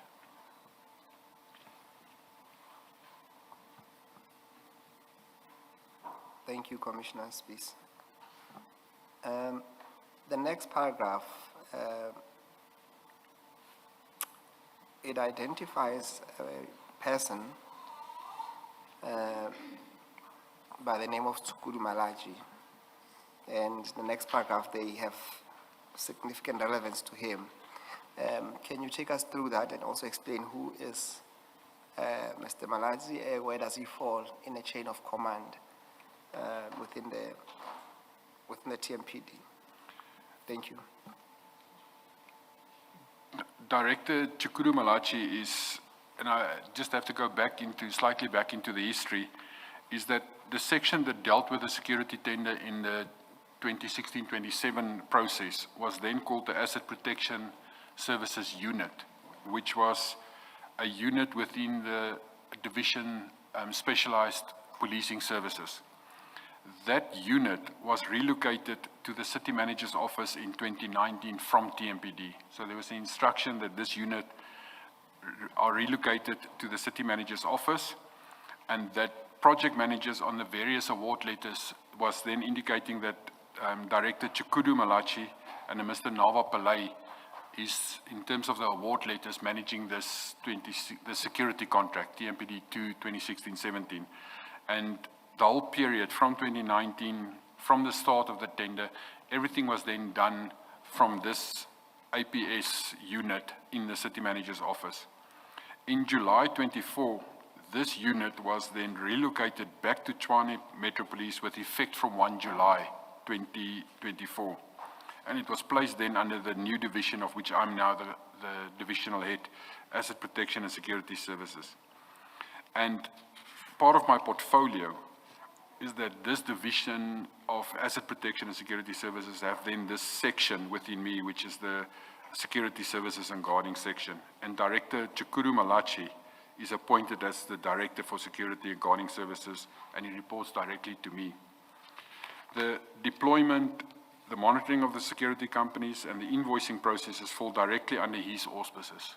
He signs off on it, he does the deployment of it, and once he signs off it and do the deployment, he obviously, as the sectional head, he submits it directly to the Deputy Chief, Support and Administration, which falls under the control of Deputy Commissioner Umashi Dlamini. And however, Director Malachi has been suspended by Commissioner Farrow on recommendation from myself since the 4th of July due to consequence management being implemented against him. And at the moment, Colonel Reginald Madlanga is acting in his stead formally as the Director Security and Guarding Services. And that matter of Malachi is still ongoing. It's sub judice. It started as the disciplinary hearing, but it's not yet concluded. Commissioner Spies, just to assist the Commission, how has been your relationship with Director Malaji since you arrived in March 2025? The professional relationship, I mean. It's been a very difficult relationship because I was appointed, and in my very first week, I've set up an appointment or meeting with all my subordinates to introduce myself to them. And during the meeting, the discussions was held, and everyone introduced himself to me and what their function is so that I understand who they are. And he elected to speak last. And when he then started to speak, he opened the discussion completely disrespectful towards me, stating that, yeah, he's got a higher rank than me because he is a commissioned officer and I'm not a commissioned officer. So I then called him into my office after the meeting to discuss with him, to say, but he doesn't understand the concept of a commissioned officer. A commissioned officer in the South African Police Services Act is the South African Police Services Office, who has been commissioned and signed off by the President because of his appointment as an officer. But that is when you resign from the South African Police Service, it becomes a ceremonial rank that you, if you're not fired, you can keep the ceremonial rank, but you have no powers, no function whatsoever. It's only a ceremonial rank. And he was, prior to his appointment in the city of Tshwane, he was in the South African Police Service. So, and I understood that his rank was either captain or colonel. And then we had a discussion about that, and I stated to him, it's true that I'm not a commissioned officer, because I'm not in the South African Police Service. We are in the Metro Police. And he must make a choice how he wants to be addressed by me. Does he want to be addressed as a captain or a colonel, or as a director? Because he's a director appointed, and I will address him as director, or else I can address him as a colonel, which is a much lower equivalent rank to that. And he then stated, no, he's a director. So we left it at that. But whenever I give him instructions, he would actively disobey my instructions, and he would not do whatever I have informed him to do. And it came to a head when, and that's part of his disciplinary hearing, where there's a forensic investigation that's being done into breaches at our city, and also of declarations that has not been fully declared in terms of a senior management declarations. And that's why he was then placed on suspension, and a disciplinary matter has been initiated against him, and that is still carrying on to date.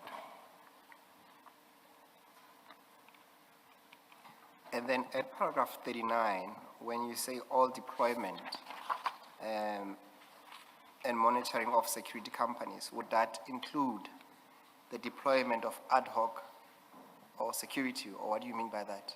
That is his function. So as per the appointment letter and in the SLA, I think in the SLA it's under point 9 of the SLA, but in the appointment letter where it states that Director Malaji and Nawapala is responsible for the management of this contract, and then in the SLA it states specifically his position as Director Security Services. He's responsible for deployment. He must therefore, if there's a necessity for a deployment, he makes the decision to deploy security officers. Thank you, Commissioner. The next topic, Does that mean, Commissioner Spies, that any questions about whether there had been deployment and therefore justifying an invoice from a service provider and the payment of that invoice are matters that Mr. Director Malaji would be accountable, must explain? He's the person to explain that. Is that what you mean in paragraph 39? Correct, Commissioner. The actual deployment will then obviously be followed by an invoice. And the invoice process, the service provider would submit the invoice to the office. The asset protection security services officers will deal with a combination and making up the evidence pack that must go to finance department, and that will proceed through as an invoice to Director Malaji, will sign off on the invoice that he certified that the work was conducted. And from him, it will then go to the TMPD finance section that will do the uploading into the finance system and do the bureaucracy process at the back end of that. I must state, however, and I think it's in my very next portion, is that we'll touch on that when we get to it, is that the process has been slightly changed for that, is that we do not allow ad hoc services now. We've introduced a new procedure from between the 12th of March, which initiated from the 1st of April, where the client departments would now fill in a form that has been designed by us, and this form will then have to be signed off with a motivation and full explanation why they would need ad hoc guards. It will go to their group head, which is the head of their department, and it will, if the group head has a cluster head, because some of the departments are clustered together with a chief operating officer, it will also have to be signed off by the chief operating officer that they actually need this extra guards, and that they make provision that we can use their funding and budget. It will then come through to us as a department, to me specifically. I will then instruct a different section within the asset protection and security services than the guarding services to go and do a minimum security risk assessment based on this application, and based on what the risk assessment then prescribed, we will then instruct the guarding side that you may now proceed to deploy ad hoc guards. So between the 12th of March and the 1st of April, this new process was instituted to control the ad hoc guards in a much better method. When you say the 1st of April, you mean 2026? 2025. I see. It's not yet. Thank you. Commissioner Spies, the next topic, you deal with the stoppage of this ad hoc security services. And in that paragraph, take us through that paragraph and then you make reference to an email after that. Perhaps that's with the paragraph and then we'll go to the annexure to that. Maybe before you do that, again, something that I wanted to check with Mr. Musikidi. This evidence about Director Malaji, on the face of it, it's quite benign when you look at the statement, and I'm concerned that we may miss the significance. of it because of how you're handling it, if it's going to come up, if it is of particular, or he is of particular significance along the way? Yes, Commissioner Baloyi. The very next subtopic deals with that. Remember, the witness canvassed the nature of the relationship and the chain of command and the instructions given. And we will speak to that when he talks about the stoppage of these ad hoc services and what transpired and what the role of Mr. Malaji then, It or how he implicates Mr. behaved to Malaji. that instruction. Okay, thank you. Commissioner. Commissioner Spies, I think we can then continue from paragraph 41. On Thursday, the 12th of March, and I have previously mentioned the specific date, just after 4 o'clock the afternoon, I was sent an email that originated from Deputy Commissioner Umasi Dlamini.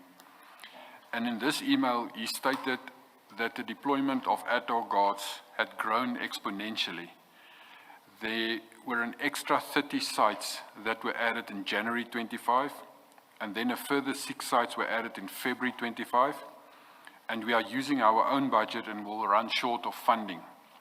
And I've attached the email then as RS11, and there were 2 attachments as well to this email. The one listed a deployment of sites for January 2025, and the other one listed the sites for February 2025.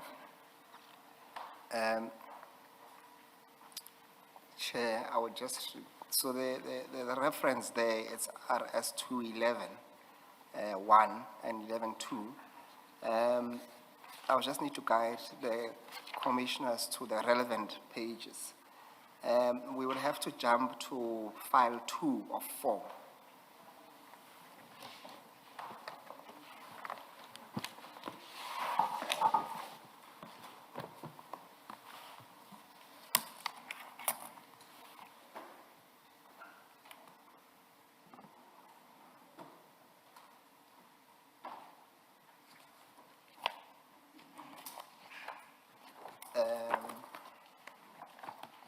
Then you'll find this email on page 337.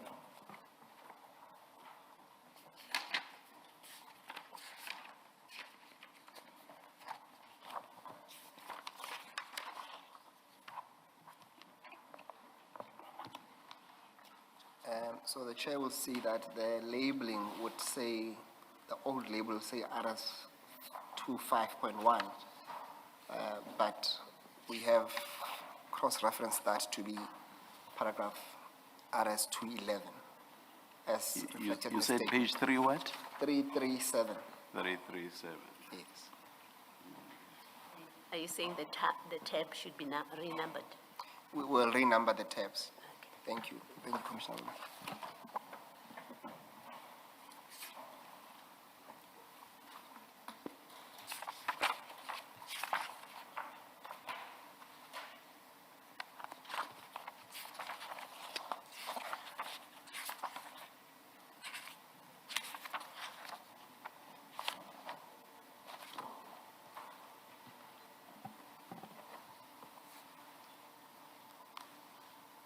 Commissioner Spies, can you then speak to the document on 337?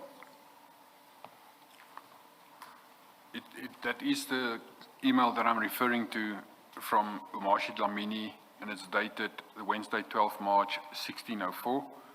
It's sent to me, and the Chief of Police is CC'd, Deputy Commissioner Boleis, Brigadier Nkomo as the Acting Deputy Chief Specialized Services, Deputy Commissioner Nomsa and Slapo, Mr. William Wandule, Jetro Seleka, and Priscilla Radiokana, Chukuru Malachi, Reginald Mashlangu, and Colonel Elvis Marishlaba is CC'd, and then there's 2 attachment with 2 sheets, and that's January and February 25 listed sites. Wherein Commissioner Dlamini then stated to me, Deputy Commissioner, please peruse the attached ad hoc security invoice. In particular, note that the ad hoc is increasing exponentially with the increase in allocated sites. The current spending trend will inadvertently result in the depletion of funds before the financial year with the potential of overspending on the associated GL. It's observed that at least 30 additional sites were added in January, totaling 37. By February 25, 6 more sites were added for ad hoc duties. The implications with these additions is that the spending consumes the finance's budget for the extension of the contract for additional 4 months.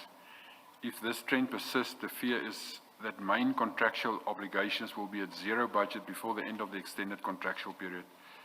You are advised to manage ad hoc duties and minimize new sites to ensure that funds are available before the commencement of the deployment, that you approve the deployment of additional new sites for control purposes.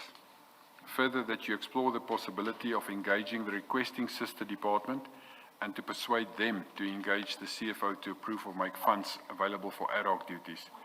That upon approval and availability of the said funds, the necessary journal be made according so that our budget is not overburdened.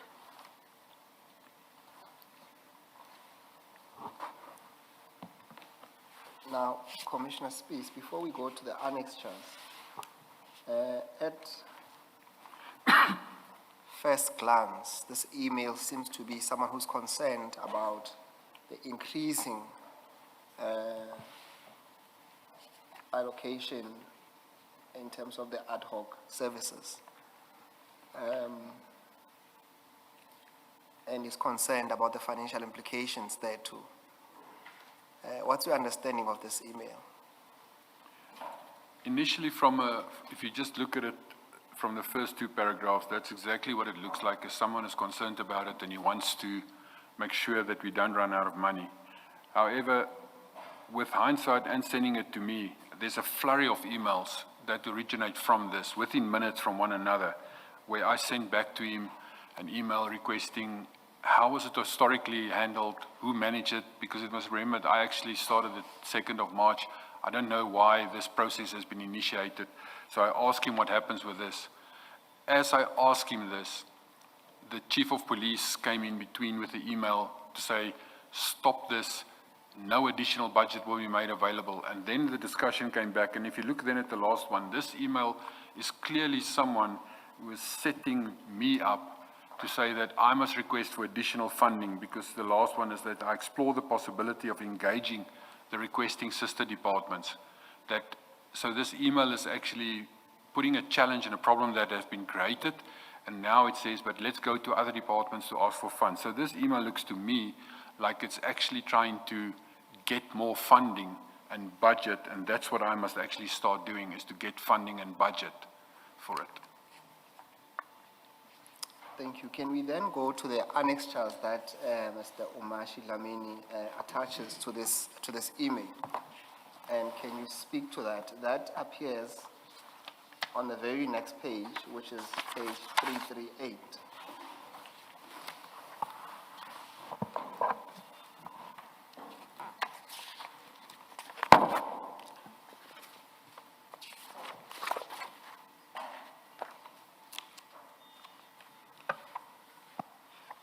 This is only the one annexure, January security ad hoc on 338. There's also a February ad hoc one, but I can speak to the January one. I will refer you to the February spreadsheet as well, which was inserted later on. I'll take you there. Let's speak to the one in January, as it is there. So this list that Commissioner Dlamini then submitted to me, it listed the companies on the left-hand side, the sites where they have been deployed to, and then the amount, excluding and including VAT, that have to be paid to these service providers. The first 2 companies is Triotic Protection Services, who's been deployed to Klipgat Water Waste Treatment Works, and that listed for a few months, like October 24, November 24, December 24, and January 25. Then the next one for January is Mogalaghadi Security, which is listing the Refillware Reservoir, also for November, December, and January.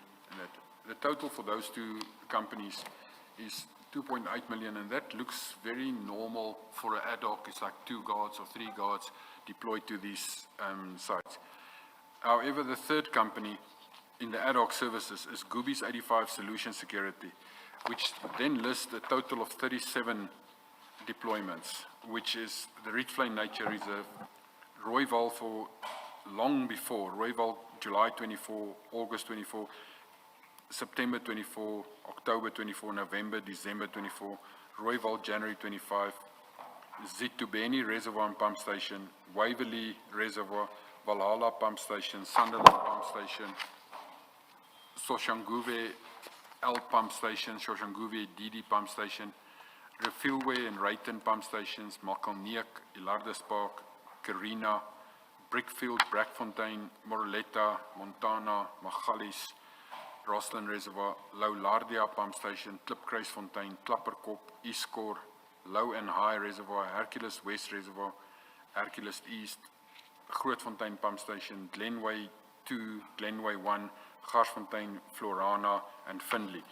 This also relates back to the previous list of payments that was actually made that I already testified to. And then February, even more sites were then added. Your mic is off now. Sorry, Commissioner, I hit it with a book. Perhaps please repeat the last thing you said. Maybe it was the last sentence, I'm not sure. This includes then a total of 37 sites for Goobies 85 solutions. But the second attachment lists February, which added more sites, and which I could also then, I just don't know where it is in this one bundle. I will help you find it. It's on file 4 of 4. So it's that smaller file. And you will need to go towards the end of that document at page 992.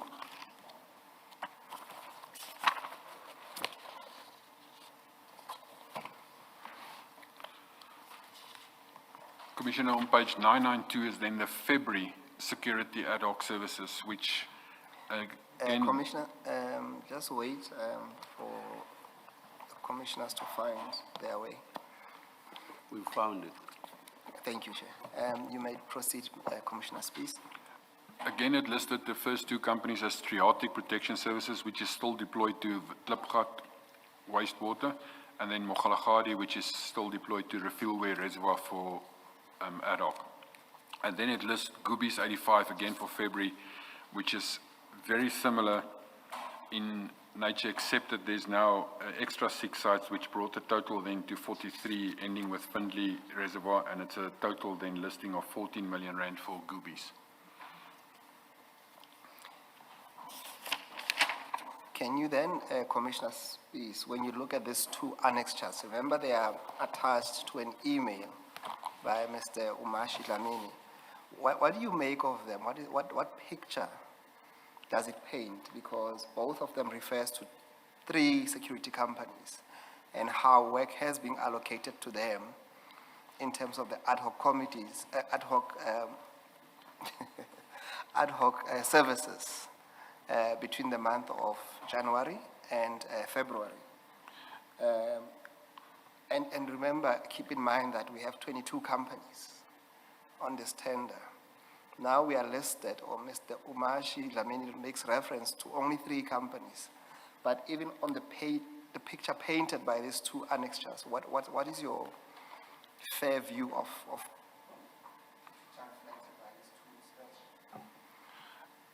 From that, it looks like the 2 companies initially has got a normal ad hoc that has been requested that's specific to sites, but then it's as if there's favoritism towards Goobies 85 and that someone has deployed and assigned first 37 and then 43 only to Goobies, while there is 22 companies that it could be shared between. But it looks like it's been only assigned to Goobies, the majority of all the work, and it looks also that it is the water and sanitation department which causes this major increase in the ad hoc services. what, according to you, could be a plausible explanation as to why so much work is directed towards one company, which is quite evident here? From my perspective, there is no plausible that so much work can be directed to one company. The award, initial award, and the way the tender is run is that it's a fair treatment and it's fairly allocated between everyone. There should be no preferences of which company. It depends on which region. Some companies, is specifically restricted, not by us per region, but because of their own deployment, because a smaller company and a larger company, it depends where they are based, and it would be extremely unfair for us to take, for instance, a company which is based in Sector 1 or Region 1, which is Soshanguve, Winternest area, and we deploy them, for instance, to Bronkhorstspruit, which is in Region 7. So the allocation of sites, wherever it's needed, is based on where the companies are based and where they are originating from. To assign, therefore, all the water, sanitation, pump station, reservoirs, it sounds highly illogical that it can only go to one company, because some of those pump stations, from obvious reading from that, you can see it is either in Garsfontein, which is Region 5, and Region 4 in the southern, and Region 2 and 1. So those stations are spread over, and it should have been allocated to other companies as well, depending who's closest to them. Chair Ahmad, Sorry.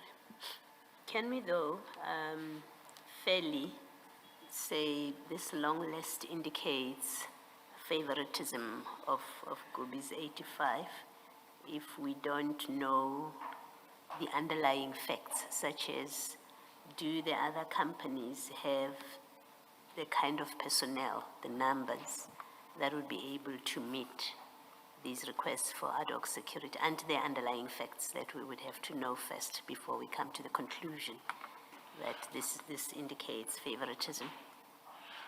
Commissioner, there is in every region, and the sites, I have got analysis of all the sites and all the companies that have been deployed.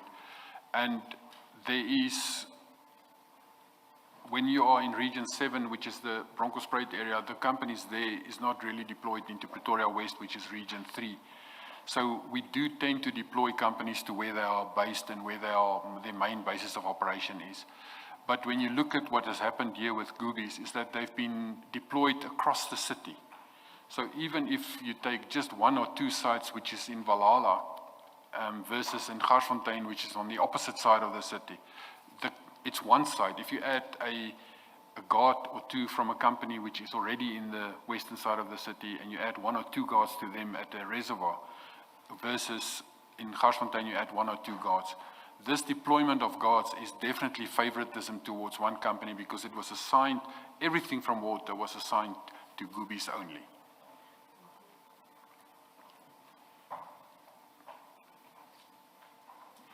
thank you, Commissioner Spies. I think you started speaking about a chain of emails, which we make reference to at paragraph 44. But before we get there, can we go through paragraph 42, 43, and then when we get to 44, we'll go back to those line of emails to give better context to what you are saying. This email was sent after hours at 4:04. So when I received the email, I immediately replied to Commissioner Dlamini to say to him, but asking him in a paragraph, who has deployed this? What is the context? How has it historically been dealt with? The process, because he stated there that I must start controlling it and that. So I asked him, how was it historically dealt with, that he can answer me. I've sent that to him. At the very same time when I sent that to him, I sent to Director Malaji the email to say, the same email I forwarded to him, and he has already been CC'd in this email, but I sent it to Director Malaji as well to say, can you immediately draw up a report for me explaining how this process worked and how the deployment was done. And I gave him a deadline of, this is Wednesday, I gave him a deadline of Friday, that he have time during Thursday to complete this report and give feedback to me. And then at approximately 4:20, the Chief of Police, Commissioner Faru, also came in and saw this email, and she started to reply. And then there's a flurry of emails from her where she first stated, and I verbatim, but the emails is attached, where she stated 30 additional sites. I'm not approaching anyone to increase the budget. This is irregular. Ad hoc services must be stopped. And then immediately thereafter, she sent a second email to me to say that I must provide a report to her, I must investigate it, and I must also introduce a new process to manage and control this ad hoc services because it's definitely irregular and she's not going to do a budget increase application for this. Every time that she sent the email, I obviously, because it's now critical and we're managing this, so I'm sending that emails then directly to Malaji as well and say further to my first email, the chief instructed this report, please add this to your report. And then the final one where she says, stop all ad hoc services with immediate effect.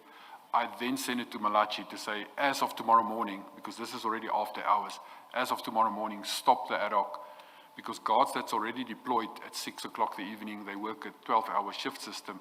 You cannot, after hours in the middle of the night, say to someone, stop, the guard's already on site. So my instruction to Malaji was that the very next morning, stop the ad hoc services with immediate effect until a new process is actually implemented. What does it mean, stop? Does it mean the site is left unguarded? Or your watchman section of appointments will look after that? That's correct, Commissioner. The site will be left unguarded when we say stop the services, because immediately from all of that emails, it looks like it's an irregular deployment. It was done with no authorization, so we are actually doing, at that moment in my head, we're doing illegal work. And that must be immediately stopped.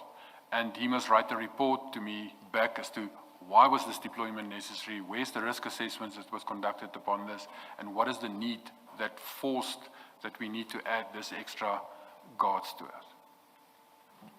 Thank you.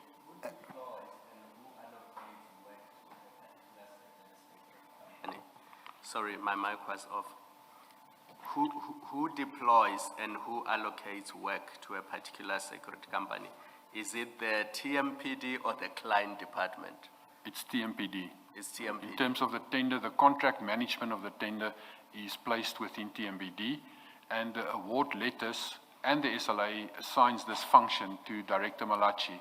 He's the one who, in terms of the award letter and in terms of the SLA, is the Director Security. He must perform the function. But does it mean that the client department makes a request to TMPD to say, we want you to allocate security guards at this reservoir or at this site? That's correct, Commissioner. Thank you. Commissioner Spies, just to piggyback from Commissioner Baloi's question, and maybe use the words that have been commonly featured in this commission, is it practically possible, or in all instances, to immediately stop the ad hoc work that's already issued in all circumstances? No, the immediate stop, as I stated earlier, if I say stop it now, and it's coming back to the word immediate, I said stop it immediately from tomorrow morning. So I cannot issue the instruction 4 o'clock in the afternoon to say stop now and then expect that by 5 o'clock or something it will be stopped. The night shift is already on its way, it's already starting to work, and they will only conclude the next morning. So I actually, in my email, I explained to him, stop this service by tomorrow morning, that the service will not continue then. What does it mean, that kind of instruction, where I assume that a purchase order, if things are done properly, from how I've understood you, a purchase order would have preceded a deployment decision. You now have a service provider who's sitting with a purchase order. What does it mean when you say stop immediately? Commissioner, ad hoc services with a purchase order is to procure the services of ad hoc services. That can be, in terms of the SLA, it can be stopped anytime. It can be very quickly initiated and it can be very quickly stopped. So when the purchase order was created, it was for the ad hoc services. And when we give the instruction now, the ad hoc services stop. Parallel to this process, we already started with a process where we were redoing the minimum security risk assessments of all council sites, because the risk assessment was conducted in 2019 of the 1,087 sites. So when this actually started to take place, I already initiated the process where we started to do a reassessment of all sites. And part of those sites that has now been deployed, we started with those sites as well to say, why is security needed at all 1,087 sites? That risk assessment has been concluded. We actually have now way more sites, 1,251. But the fact that the ad hoc was started, it it was started on a need, and there was a, I want to say openly today when I look back at it, there was a false need created. Because I also did look at what security, I've got another division or section within my division that looks at investigating loss control section that investigate breaches, that investigated any losses. And that section, when they do the statistics, they look back at trends analysis and what happened at specific sites of specific departments. And when I looked back at that, there was no increase in breaches or attacks on reservoirs or water pump stations. There was isolated incidents, at the most approximately 6 for that financial year. So there's on the one side, there's this ad hoc creation. On the other side, there's analysis of breaches that was conducted, which leads that there's no or very little breaches. There's no need for this. There's no risk assessment conducted before the time.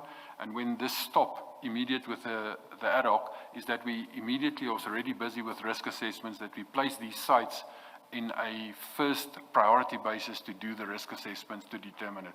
And even to date, when we complete it, it's still not needed to have all of those sites actually protected in this serious manner of having guards. There's minimum security risk requirements, which is much more needed, which could include things like fences and burglar bars and alarm systems, which we are looking at, rather than deploying people to those sites at a massive cost to the city.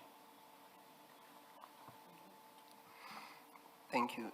Chair, one aspect I forgot to put on record. When we're dealing with those allocations of sites to Goobies for January and February, we have to run that list with the purchase orders that we saw earlier on, and obviously juxtaposed to the conversations that were happening at that relevant time. But I will not put that to this witness to connect the dots, but we need to put it there to say that we noted that from the record. Commissioner Spies, can we then go to the emails that you refer to give better context to what you were saying? In terms of the timelines, let's start at, so it's file 2 of 4 at page 342. So it's a bigger file, bigger of the file. Page? Yes, at 342.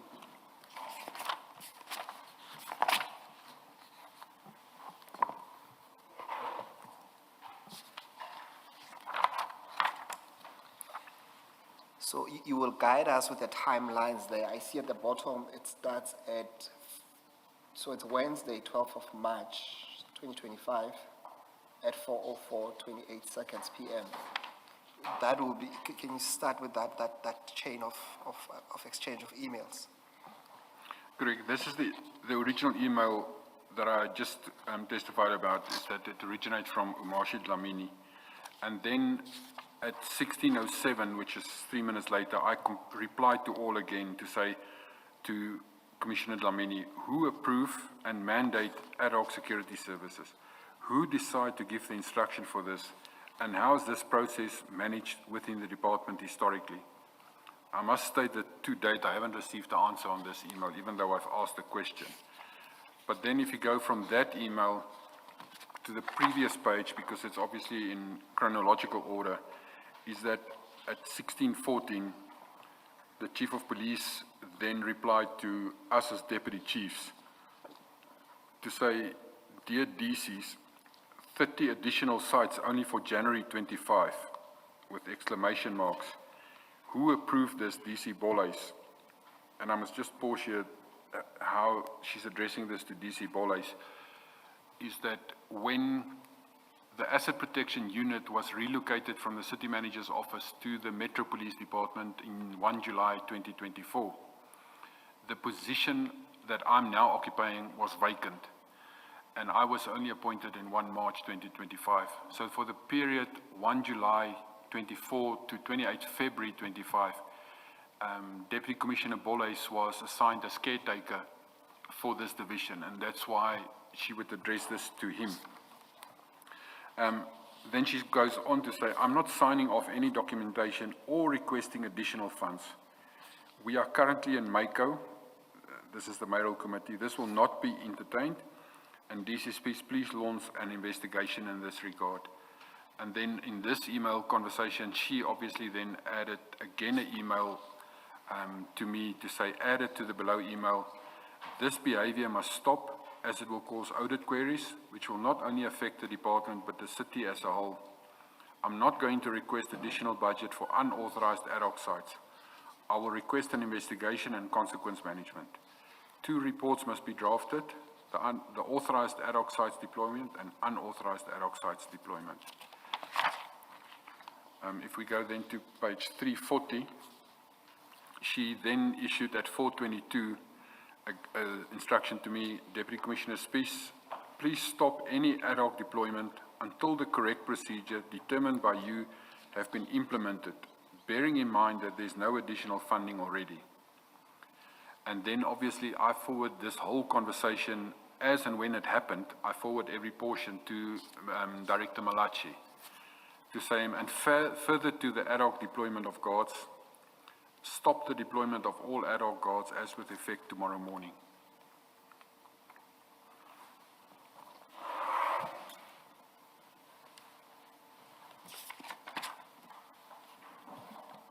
And do we have a response to that email?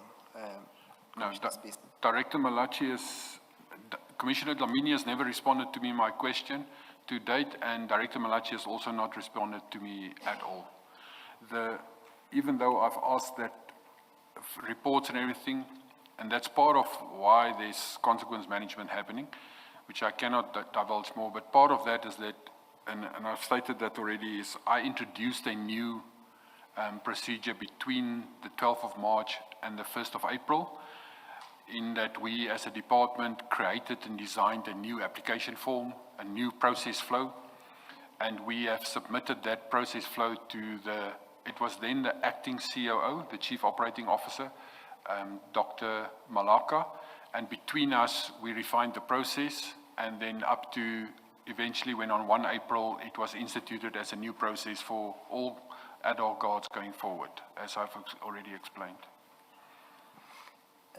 Commissioner Spies, before you go there, can you inform the Commission if your email to Mr. Malaji to stop the deployment, did it achieve the desired or intended purpose, as far as you can recall? Initially, it didn't, and the understanding was that the deployment of ad hoc guards would be stopped. And we have, in our department, we have every second week, we have a Monday budget meeting where we discuss the budget, and the staff from the CAPEX and the OPEX side will then present the current status of the budget to us. So when we got to the end of March and the first week of April to that budget meeting, it was indicated, but by then everyone already know that ad hoc guards were deployed in January and there's invoices that must be processed. And obviously January's invoices will only be submitted in February, it will only be paid in March.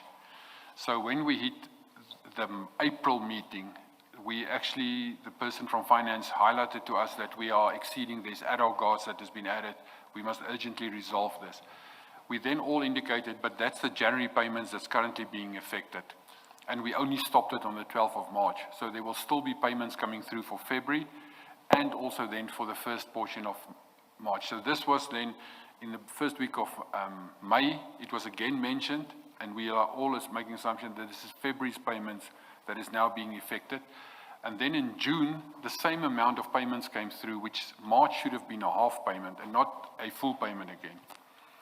I then went and I said to Director Malachi in person, I said to him, I have instructed you to stop the security guards. Why is there still invoices coming through for the same full amount of that? And then he indicated to me, but you know, he's not going to do the stop of it if it's not in writing from me. And I said, but I've sent you an email.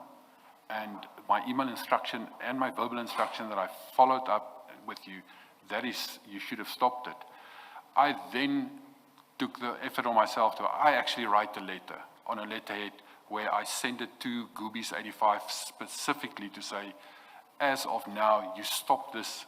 This was dated on the 24th of June. I sent a letter to them to say, stop the service with immediate effect on 30 June, not immediate. I must stop using the word immediate. I said, stop the service with effect 30 June, because their contract at that stage in the parallel process, their contract has been extended from February 28 BAC resolution with 4 months to 30 June. So their contract will in any case stop 30 June. So I said to them, as with effect from 1st of July, the services must be stopped. That is on the 24th of June that I've sent that letter myself to them to say, stop your services. Commissioner, please, I think that speaks to paragraph 46 of your statement.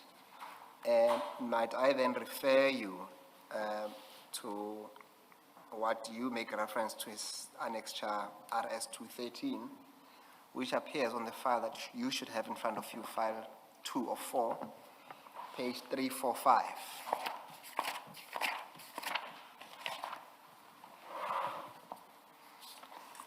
Can you speak to the document there, please? What is that document? That's correct, Commissioner. That's the letter that I then sent to Goobies 85 Solutions on the 24th of June, where I say stoppage of ad hoc services which have not been approved in terms of any written process. The above matter bears reference. Kindly take note that all the sites mentioned on the attached Annexure A were identified by the Tshwane Metro Police as the sites belonging to the Department of Water, on which ad hoc security services are being rendered without any approval based on written process. Therefore, the Tshwane Metro Police Department has taken a decision to stop these services with effect from the 1st of July 25. To this effect, you are hereby requested not to continue deploying security on all the sites listed on the Annexure A, and your cooperation in this will be regarded. This letter is actually, it's the one that is, so I sent a letter to them, but the very next day they sent this letter back to me as received. And they then made a lot of attachments that they added to that letter as well. Before you go there, Commissioner Spies, just so that we align, you testified earlier on that you issued instructions on the 12th of March. Correct. To Director Malaji to say that no more deployment. Obviously, one would accept then that by the fact that in June you are sending another letter, or at least you are sending a letter to Goobies. There is a suggestion that what you had said or instructed to happen had not happened. That's one. But also secondly, it seems to, when you look at paragraph 3 of that letter, it would seem that you have a new effective date, which is now July, so how do you align all of those 3 elements that I've just reflected? As I stated, is that we already knew in the department that January and February and half of March was already being processed, and it was instructed in its past tense. We cannot change what happened in the past. And that's why at the April, the May, and the beginning of June, we were still thinking it's the payments of those months that has already been done that is now being processed, because payments are always late. The June payments, close to this 24th of June, in that middle of June, the payments came in again. And the person from finance then said to me, but here's the same amount of that, and then it triggered, but March should have been a half month. It shouldn't be a full month. And that's when I queried with Malaji to say, but I've told you on the 12th of March already to stop this. Why is a full payment still coming through? And that's when the conversation started with that he is alleging that he doesn't listen to my instructions via email. I must do it in writing for that, which I then did in writing. And part of that is the reason I gave 1 July is because their tender will, in terms of the contract, their tender will end in any case on 30 June, so that they can finish this 2 or 3 days that they are busy, because it's now clear that they were still running services in June. And that's why the dates is dated like that. Thank you. Then let's deal with the response from Goobies to your letter, and that you canvassed at paragraph 47 of your statement. So on the 26th of June, I then received the email from this company with the email address of info@gubies85.co.za, and the electronic mail was signed off by Calvin Maslangu. But there's then, together with this letter, which I've just indicated here, they've also attached a lot of attachments. The one is they sent my own letter back to me. They've sent me the original award letter that they were issued to them in 2022. They've sent a report through to me of their services rendered, and then they attached a file called deployment. And they stated that they had written instruction to deploy, which none of us in the department knew they had. I then looked at this on the 26th. I looked at this deployment list only, and I went through this list, and I think it's 43 pages of deployments that was done. It's all these sites, the total at the end of the day, the 43 sites. There's an individual page for every deployment. I scanned through that, and I noticed that the deployments were done by Inspector Piri, who did the deployments. So I scanned in the beginning a few, and then right at the end again, and I saw it's Inspector Piri that deployed these sites. And Commissioner Spies, apologies for interrupting you. Can we, so that we can follow, and the Commission can also have a proper understanding, can you go to page 382 on the same file, 2 of 4?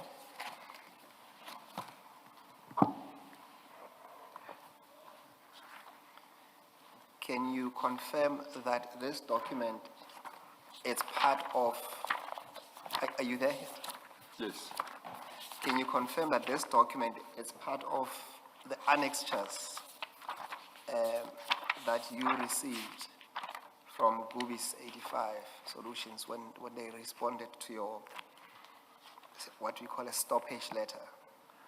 correct. This, from 382 to 424, is the list of letters that was in the electronic PDF file stated deployment of officers, of guards. And this is the, which I quickly scanned through, and I saw that it was signed off at the bottom. You can see that for any inquiries on this matter, please contact Lebogang Piri. And then there's a signature, and it's a Mr. A.L. Piri. And then next to it is PIN number and Inspector Piri. So I scanned through this right up to the end, and initially I noted that everything is, according to me, signed by Mr. Piri. So my initial thought was everything was Mr. Piri. And I must state that this page 8, I say page 18, but 18 in the report.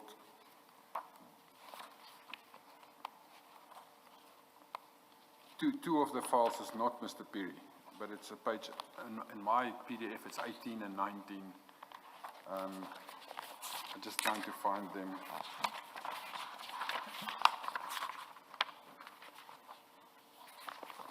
Sorry. That's fine, we'll get to those two. What I need you to explain Do you is want- that, Sorry to interrupt you. The one on page 400, Commissioners, please. Is it one of the two that you were referring to? 399 and 400. They seem to be the two that were not signed by Piri. That's correct, Commissioner. So in my in the document that came from Gubies 85, it's one document with 43 pages, and page 18 and 19 is then page 399 and page 400, which has been signed off by Dr. K.E. Marislava. The rest is Inspector Piri that have signed it off. And as I stated, is that they sent this back to me to say that, but we had written permission to proceed with it. And when they sent this to me and I looked at it, I replied back to them to say, but in any case, your contract ends the 30th. So stop the services, even if you had this and that. I didn't say anything further to them about this. What I then did is, this is the first time that us and even the department, I even spoke to Deputy Commissioner Boles about it, none of us knew that these letters were issued. And I looked at these letters, and Inspector Piri, in terms of command and control, in our ranking structure, if you go from the bottom up, you have a constable, sergeant, inspector, then a superintendent, lieutenant colonel, colonel, brigadier, which is the director level, and the deputy chief level. Inspector Piri, in my mind, and at that moment in time, is way too low to authorize any expenditure or even to deploy. According to my understanding of the SLA and the award letters, it should have been Director Malaji that did this. So I then immediately, when I got this letter, I forwarded this whole package, this whole email to GAR, which is our Group Audit and Risk Department, Mr. Mafamane Baloy. And I said to him, can you please investigate this urgently? It looks like it is either fraudulently issued or it's incorrectly issued, and that. Mr. Baloy then responded to me about a week later, and he stated to me that there's enough evidence against Inspector Piri that we can start and proceed with consequence management against him. And the moment I received that mail... Commissioner Spisa, Sorry. I'm sorry to interrupt you. I think we just one step ahead. I suppose the question is, Inspector Piri, could he issue those instructions under the authority of Mr. Malaji? Is it possible? Inspector Piri has been assigned, he's a Metro Police officer that's been assigned to the APSS, the Asset Protection Security Services, as a regional supervisor. And in that turn, he reports as a regional supervisor, he reports to then Senior Superintendent Madlanga, who's now a Colonel Madlanga, but he reported to Colonel Madlanga, Colonel Mashlangu, Reginald Mashlangu, and to Director Malaji. So that is the direct line of command between them. And as I stated already, Inspector Piri should not have at all the authority to deploy this. If he deployed it, it's either under the direct instruction of Director Malaji, who was in any case wrong, because it should have been Director Malaji who issued the instruction. Before we go to the steps that you took, Commissioner Spies, can you just explain to the Commission? Remember, we have a situation here where at least the Commission knows at the back that there are conversations between Sergeant Nkosi, Mr. Gareth Munisi, and Umashi Lamini. That we know between January and February. And now we have purchase orders that were also reflective of February transactions that were loaded up. And then thirdly, we have a list that was attached to an email to you by Mr. Umashi Lamini listing the allocation of ad hoc work and specifically dealing with January and February. And now to add to that, there is this document, okay, provided to you that seems to suggest to us, at least when I look at it, it's allocation of work for at least from page 382, starting with January 2025, albeit we might have issues as to who issued those instructions, whether Piri would have had the necessary authority to do so. But when you put all of those four factors together, can you tell us if you want to comment on that? Perhaps that's the best way to give you an opportunity to comment. If I base it on the dates that I received, obviously this is speaking in hindsight because I only received this on the 26th of June. But the purchase orders that I now know was all created in March 6, but the deployment letters was already created in 14 January. It's completely wrong way around. Normally there would have been, the correct procedure would have been, there would have been a risk assessment, there would then have been a deployment with a purchase order to say we need to deploy extra people, a purchase order would be generated, and then the deployment letter will follow. It wouldn't be the other way around. It's as if this was created on 14 January already, and then in March, here by the 6th of 4th, 5th, 6th March, suddenly a large amount of purchase orders was created to align with these letters that was then issued on 14 January already. And we discovered it then on 26 June when it was sent back to us to say, but we have written permission to do this. It's not that we have not written permission. But it must also be stated that Inspector Perry, and I've stated many times, he's at the inspector level with zero authority to deploy. His function as a regional supervisor, monitoring the guards and monitoring that the function is actually done. He doesn't have deployment authority at all. Just to be sure about what you're saying in your explanation, the letter, the one letter is dated the 14th of January 2025. That's the one at page 382. And I'm just using it as an example, the date. It's the 14th of January 2025. You say the purchase order fits in a way in terms of date. Does it come after this kind of letter or does it come before this kind of letter? The purchase order was created after this letter on 6th of March. No, we know that. We know as a fact that it was created on the 6th of March.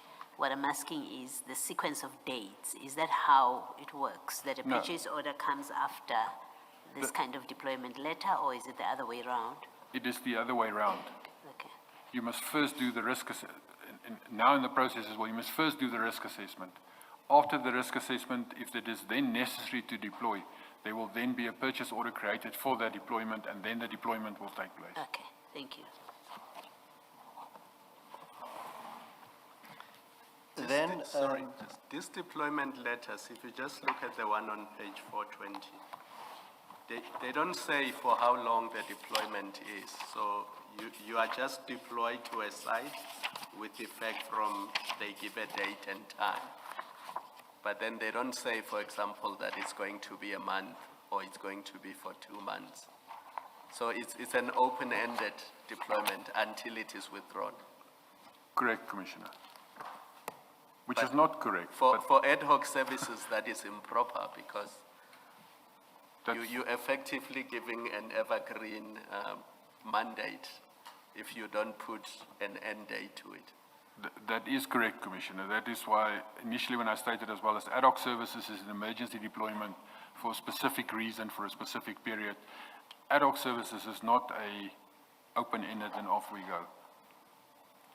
So this process is definitely wrong. I'm indebted, Commissioner Khumalo.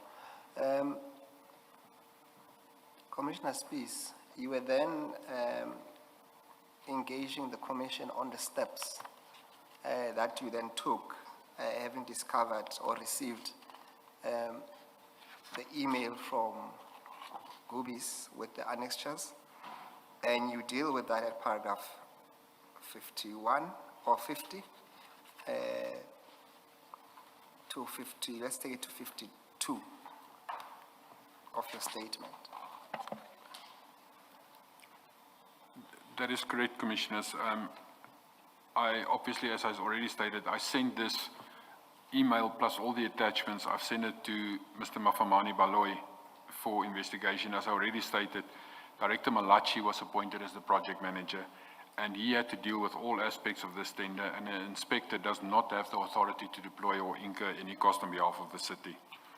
Mr. Baloyi has replied to me later that stated he believes there's enough evidence that consequence management can be initiated, and I then forwarded his email plus all the evidence to Brigadier Minnar. He's the head of our internal affairs within the Metro Police, with a request for it to be investigated and then consequence management to be instituted. Brigadier Minnar appointed a Freddie Chauke from the internal affairs section to do the investigation. And then at a much later stage, about a month later, Mr. Chauke approached me informally and said to me that he cannot conclude this investigation. He has done a lot of legwork, but he couldn't conclude it as it's extremely technical. He also cannot obtain internal evidence and more evidentiary proof. It's one of the challenges we have as a Metro Police Department is that when it becomes obvious that it's criminal, it becomes a criminal matter, and we don't have criminal investigative powers, and no one in the city will allow us to actually go and scratch for information and get it, because some of these, you need to get the real information. And he then said to me, what should he do with this investigation, because he came to a dead end.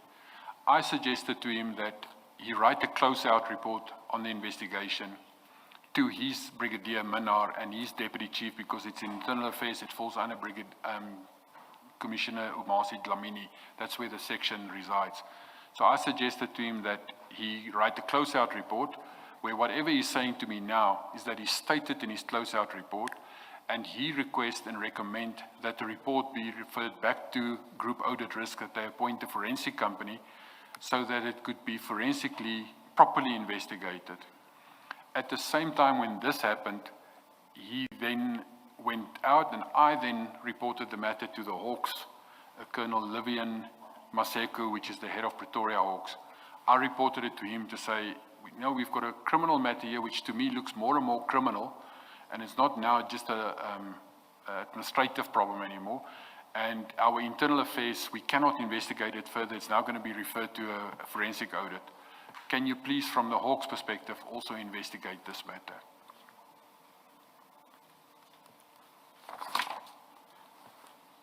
And then when we get to paragraph 52, this only came to my knowledge last week on the 10th of March, is that I was under the impression that the report was closed out, it was sent to GAR for investigation, and that a forensic company has been appointed. Because during this period, in the last 2-3 months, forensic auditors and forensic companies did approach me to get information and take statements from me regarding this process. So my impression was that this report is actually the one that they're busy investigating. But then on the 10th of March, Brigadier Minar forwarded an email to me when he said to me, sorry DC, I didn't originally CC you, because on the 30th of July, Brigadier Minar sent the report that the investigator Freddie Chauke has done together with his recommendations. Brigadier Minar sent it to Deputy Commissioner Dlamini to say to him, DC, here's our report, with a recommendation that it be forwarded through the Chief's office to GAR. It's got stuck there, it never went further than that. And on the 10th of March, when I started to query and to say, actually I started the week before, because the forensic investigators were with me. And I mentioned then this report, and they're like, no, but we investigate the same matter from another avenue. It's not from that report. And when I went back to Brigadier Minar, he sent his email to me to say, no, here's a report. I have sent it to my Deputy Chief. I omitted to include you in the original one. And then I said to him, can you please make sure that it immediately get to GAR, because it's critical for the current investigation. And I was then informed by the Chief of Police the very next morning when we discussed it. She said, no, she's already signed off on the report. It is with Group Audit now at the moment. Commissioner, should that date not be 2026, the 10 March? Sorry, Commissioner. I did correct it last night, but it is 2026. It was last week, Monday. Thank you, Commissioner Khumalo. Perhaps while we are there, can we then go to this investigative report? That will appear on file 4, the small file. And that will be page 993.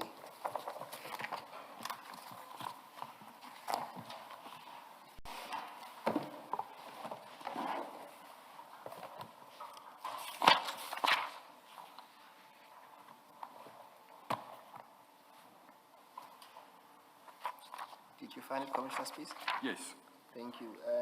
For the record, what is that document? This is the report that was then sent to me on the original email on 10th of March 2026, but it's the report that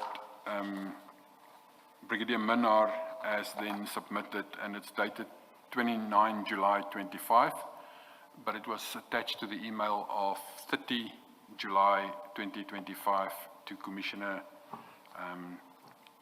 Dlamini. Could you please, for the record, read the subject matter of that report in the introduction? The subject matter was the Metro Police Inspector issuing written instruction to deploy ad hoc guards beyond his mandate. And the letter then, in the introduction portion, it specifically states that on 27 June, this directorate received allegations to investigate against Inspector Piri for issuing written instructions to Gubi's 85 security solution to deploy ad hoc guards, which is way beyond his mandate.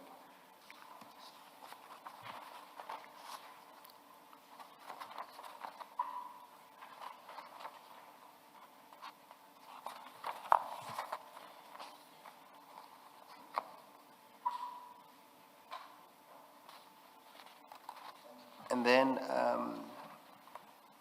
unless the chairperson wants you to read the entire report, I would direct you to... Please not. Yes, thank you, Chair. I would then direct you to page 996, where we deal with the challenges. And then after that, the conclusion of that report. Under point 4 challenges, the investigation is unable to test the allegation against 22 companies to establish whether Inspector Piri issued the instruction to all the service providers to deploy ad hoc guards. And as noted, we only have this file from Gubi's coming back to us to say, no, but we have, here is the 43 list. He also stated then unable to interview Director Malaji. The reason was Director Malaji has then already been suspended from our service, and he's unable to conduct background check on members of Gubi's 85 solution and the City of Tshwane officials. We don't have access to make a link there for it, and we unable to interview or obtain statements from Inspector Piri. He refused, and he couldn't get hold of him at all to actually do this. And he could also not confirm with SAPS if there were any cases against the city by Gubi's 85 solution for work done or any litigations. And he was also unable to source the standard operating procedure for compliance purposes, and he was unable to source full financial records for the content of this memo. And then he made the conclusion, which is aligned to what I say, but the allegations submitted have substance and indicate a possible crime of fraud and corruption. However, a thorough forensic investigation would be more suitable to indicate cost to the municipality and all the employees involved of misconduct, because at that stage, even though it shows towards Piri, it could be the whole group that is involved in this, which we didn't know, and obviously we didn't know the WhatsApps and the underground stream that was going on. The annexures, he attached everything that I've testified to so far, the emails, the service level agreements between it, and then he recommended that the Chief of Police and DCSPs take cognizance of the content of this memo, that the allegations be referred to group audit and risk for further investigation, and that he says then that if point 2 is not possible, an external audit be requested for the content of this memo, and that the cost implication for the content cannot be determined but will be an exuberant amount. Today, with hindsight, we know it's I don't massive. understand why Piri cannot be instructed to give a statement. I really don't understand. Who is Piri's supervisor? Who does he report to? Commissioner, it's not in my section. He's luckily been promoted out of my section to regional policing. But since Friday, we've been trying to get hold of him. He's been given instructions. His direct supervisor has been given instruction that he must report Monday morning past 10 o'clock at the office. He has failed to do so. So disciplinary steps and consequence management is being introduced again for that as well. So we are trying to get hold of him, but we are starting with consequence management, not us, but the department and his regional divisional head. Yeah, but it must not look like Tshwane is only doing that because it is now appearing before the commission. I mean, if these things are from 2025, I don't understand why the challenges that are listed here, unable to interview Malaji if he's suspended, I understand that, but unable to interview and obtain a statement from Inspector Piri, that I don't understand. Why could that not be done before this report was finalized? Commissioner, I cannot answer to that. I know that this report was concluded on the email. It was already sent on the 29th of July. It was done by Internal Affairs. And on the 30th of July, it was sent to the Deputy Chief Dlamini for his office. In that short period between when I gave the instruction for the investigation to the end of that month, that investigation, the investigator, Chowki, is the only one that can really answer why he couldn't get hold of him. I do not know the reason why he couldn't get hold of him. And I also didn't know this report at all until last week, the 10th, to say, but where is that report? Is it with GAR, and what is GAR's outcome from this? And that's when Brigadier Minnar sent it to me to say, no, it was sent to his Deputy Chief Dlamini, and he thought it was already sent through to GAR close to a year later. Yeah, because now there must be a complex forensic investigation that cost the city a lot of money. I mean, I don't understand that. There is already a forensic investigation happening.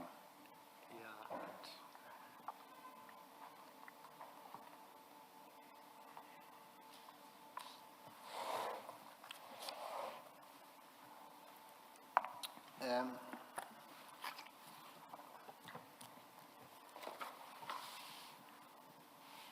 Commissioner Spies, then it's your testimony that this report. Perhaps can we just, it will be fair to say that this report, at least it was delayed on the desk or doorstep of Mr. Umashi Dlamini, as far as you are informed. Correct. It was sent, in terms as per the email thread, it was sent on the 30th of July by Brigadier Minnar to Commissioner Dlamini, and then nothing further happened with it until last week when it was started to be inquired again because of the forensic investigation that's ongoing.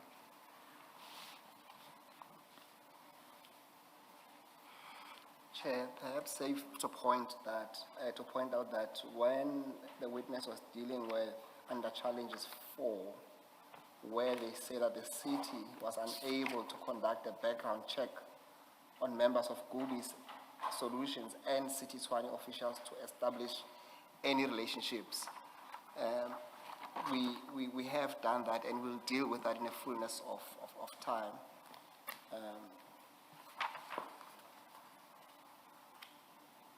And then, Commissioner... Are we to make anything of the fact that this is not signed, or nothing turns on that? Or maybe there is a signed copy somewhere, or... Let's put that to the Commissioner Spies. Commissioner, it was the email that was sent to me that was originally sent on 30 July. This email was just forwarded to me as that, so I don't have the signed copy. But I have been informed by Commissioner Farah that Brigadier Minnar and she signed off on it, and the signed version is with GAR. So I don't have sight of the signed version, but there's definitely a signed version that has been sent off. Thank you, Chair. I suppose to complete that, then when Chief of Police comes, Farah, we can put that to her to complete to round off the point. Commissioner Spies, you had mentioned the involvement of the Hawks, and you deal with that at paragraph 53. Can you just take the commission through that? This 100% matter I have provided to Colonel Livion Maseko from the Hawks to say that it looks like inside the investigation is not going well inside. Can you please investigate it as well? Colonel Maseko then informed me at that same time when I handed him all the evidence to say investigate it, he stated to me that, but from the Hawks themselves, they were already investigating Goobies because there was an anonymous informant and reporter who reported to them what we call the concept of ghost billing. It will be where the company is supposed to deploy 5 or 6 guards per shift, but they only deploy 1 or none. And then they will invoice the 5 or 6 guards and they will be paid accordingly. And the Hawks were then already investigating the specific portion of Goobies 85, and they said they will add this to their investigation. I must, however, note that to date, obviously the police doesn't have to take me into their confidence, but the investigation is still ongoing. I haven't received any feedback on that investigation. Chair, I would seek your guidance. I see that it's almost 1 o'clock. Let's continue to the end. Yes, we have about 10 paragraphs to cover, which is about 4 pages. But some of those have long lists of names, so yeah, that it will be quick to go through those. That would be my suggestion, Chair, to say if we can just go through and then we can finish definitely before Please, 2 yeah. o'clock. Yes. Definitely. Thank you, Mr. Musigiri. Thank you, Chair. Commissioner Spies, can we then move to the next tender of the 2 tenders that we wanted to discuss? And that you deal with it starts at paragraph 54, and that will be the tender 01, 2024-2025. Can you take us through that, please? At paragraph 54, tender 1 of 2024-25, it relates to the monitoring and prevention of illegal land and building occupation service, as well as the demolition of any illegally erected structures in the city of Tshwane. Informally, between us, we call it the land invasion tender, because it's the prevention of land invasion and the removal of this. It's also obviously a tender that originated from 19 August 2024. And then in paragraph 55, I state the BSC committee, which is the bid specification committee, on 19 August. And I also deduce this from the records, because I was not yet appointed. It was also prior to my appointment. And I will get to how I'm involved in this specific tender. Is that the BSC members were Mrs. Kaugelo Thomas, Mrs. Patu Mukeli, Mr. Abel Mosala, Mr. Peter Robinson, and a Lesebi Tupedi, and a Mr. Sipu Slope. And then I listed a timetable that I can read from the records, which is on the advertisement date was 26 August. There was a brief... Perhaps just to pause there in terms of the timetable that he's about to read. The significant relevance to that, the chair would remember that during the testimony of Sergeant Nkosi, there was much debate about when certain documents were submitted from one of the companies. It was Ngapesheya then. So that this timetable becomes relevant because this is a tender that they at least bidded for, Chair. Commissioner Spies, apologies, you may proceed with the timetable, yeah. The bid was originally advertised on 26 August. There was a briefing session with all bidders on the 12th of September 24, and the bid closing date was then the 2nd of October 2024. The bid expired on the 3rd of January 2025, and this date was later extended to March 25 and again to 30 June 25. That's for the evaluation of the bid itself. And then the bid evaluation committee members were Mr.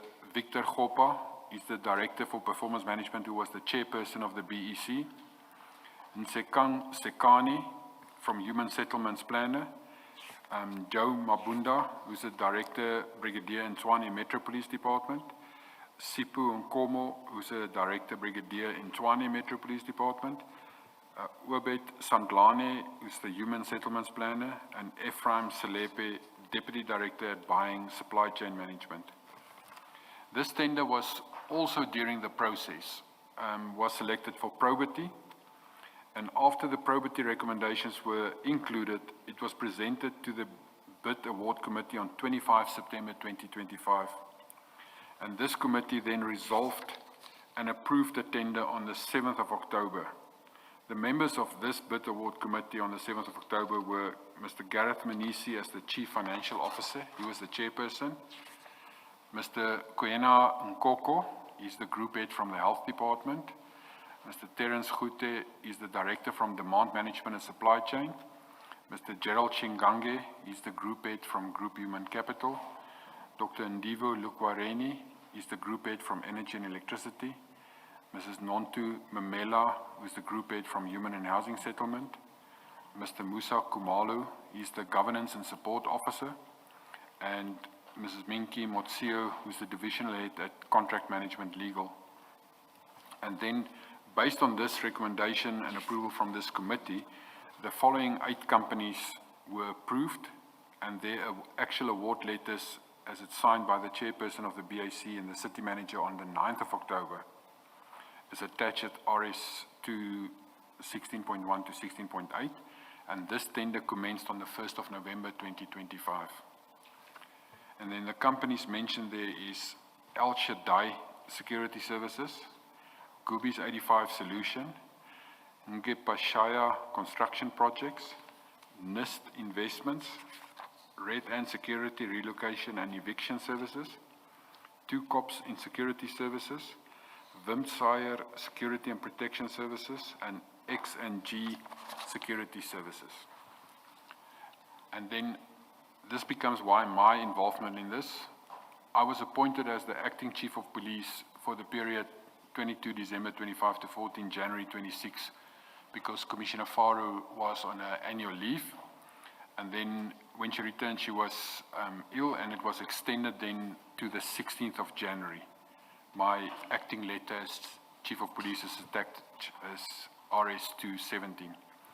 And then on Thursday, the 15th of January, I signed the service level agreement between the land invasion tender companies and the city. So the service level agreement, after the award letters is issued, the award letters together with the BAC report goes to the legal department, who then create and draft the SLA. They verify that it's correct. They forward it then to the department to sign off as owner department, the SLA, and that's the Chief of Police function. So because I'm the Acting Chief of Police, I sign the SLAs together with witnesses on behalf of the city, and then the day thereafter, the companies themselves will then sign the SLA on behalf of the companies. Is it 1 or 8? How does it work? Is it 1 SLA or 8 SLAs? It's 100% the same SLAs except the name of the company and the signatories at the bottom, the address details. But the SLA, from where it starts with the wording of the SLA to where it ends with the wording, is 100% the same SLA for all companies. And Chair, for the record, we need not go there, but for the record, those would appear on page 348 to 381 of file 2 of 4. Thank you, Mr. Musugi. Thank you. You can continue, Commissioner Spies. And then paragraph 60 is my involvement in this tender was the signing of the SLAs as the Acting Chief of Police. This tender is ongoing. As I stated, it commenced 1 November, and the total amount paid to these companies as of the end of January, because payments is always reflecting 30 days later, is a total of 10,733,802 rand and 72 cents for the services provided from the 1st of November 25 to the end of January 2026. And then I state further is that I obviously am aware of evidence before the Commission that suggests that Mr. Manisi, and I state here General Dlamini, but to me is Deputy Commissioner Dlamini, and Sergeant Nkosi conspired to secure the appointment of Ngepashaya Construction and Projects as one of the successful bidders on this tender, despite the fact that the Ngepashaya bid was non-compliant. The city has therefore paid Ngepashaya a total amount of 2,028,154 rand and 32 cents, ostensibly for services provided to the city in terms of this tender, TMPD 1/24/25. And then I also attach a spreadsheet of these payments as RS-219. And then these statements and the confirmatory statement that I've seen from Mr. Veli and Wandule, who's from our finance section, he assisted me in understanding the accounting aspects of how these payments are being affected, because it's not, this tender is not under my control, it's with our division, regional and specialized policing services that manage the land invasion and anti-land invasion and eviction and removal of shacks and things like that. Okay, can I just ask, in paragraph 62, where you say the city has thus far paid Ngapeshare, is that as at end of January or as at the date of your statement? It's at the end of January.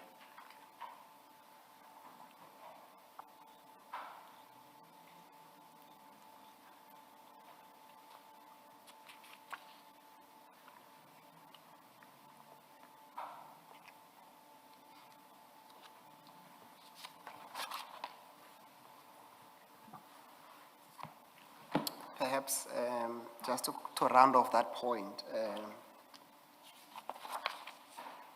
I refer you to page 991, file 4, Sorry, the page number? 991. So that is the file 4, the very small one.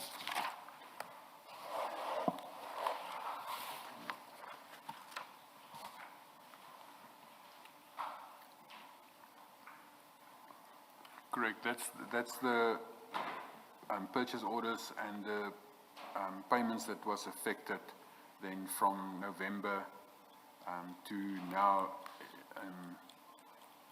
that has been paid to the company itself. And that was that, even though the purchase order is dated 27 February, but it is for the work that was linked to this company and it was actually paid. The payments is made later than normal because we take about 30 days to pay companies. And Chair, just to be, for the record, where paragraph 63, Commissioner Spies says that he has been aware of the evidence before the commission. He has been provided with the necessary transcript, which, can you confirm that you have familiarized yourself with the transcript dealing with the allegations at paragraph 63? Correct, Commission, but it's a small extract of Sergeant Nkosi where he specifically discussed me, my name, and the involvement there, and then up to where this land invasion portion. It's that transcript portion. It's approximately, I haven't counted them, but it's about 15 to 20 pages. Thank you.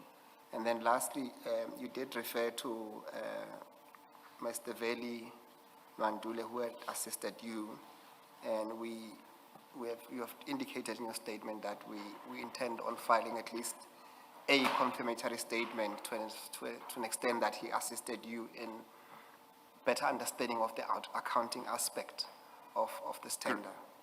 Correct. He's dealing with the finances at our department, and he explained all of these processes at the back end to me.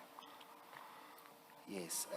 Lastly then, Commissioner Spies, this is the last aspect, which is your conclusion, and this will be your chance to issue out any remarks that you might want to make before the commission at the end of your statement.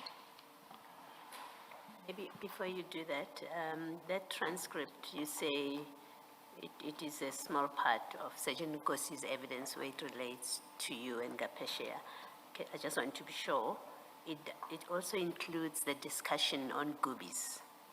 That's correct, Commissioner. So you've seen It's that. a portion about where my name is mentioned to say something about he's the one that stops the services, and then it mentioned Goobies, it mentioned Ngubashaya, and it speaks about Mfetu. Yes. And that it's that portion of his testimony that was Thank provided you. to me to read through.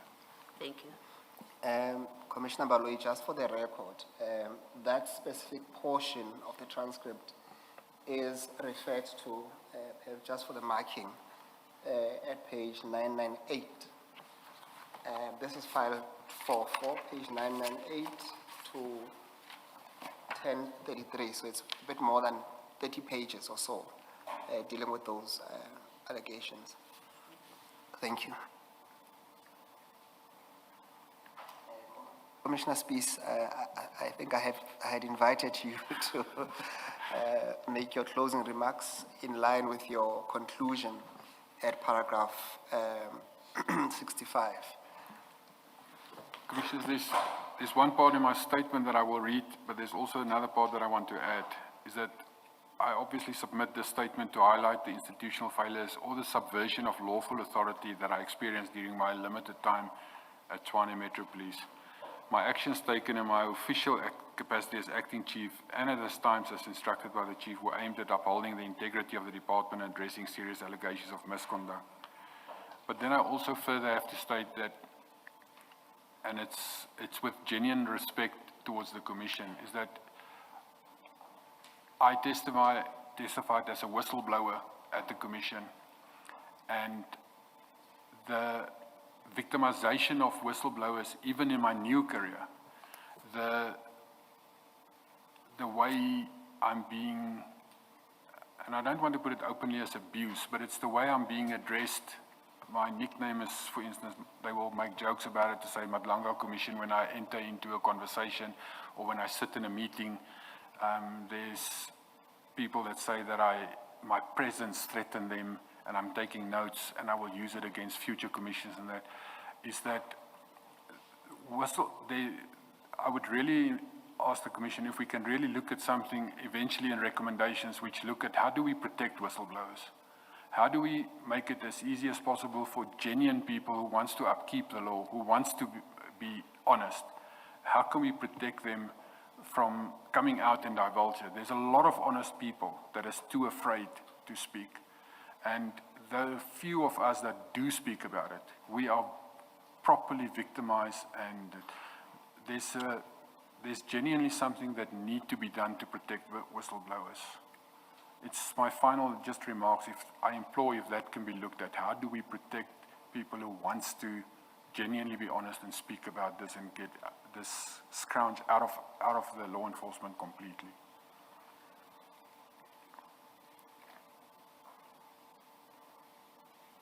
That will be the evidence of Commissioner Spies, Chair. Thank you very much again, Deputy Commissioner Spies. You are excused. Thank you. Thank you very much, Commissioners. Tomorrow, Thursday and Friday, I have personal commitments that I cannot get out of.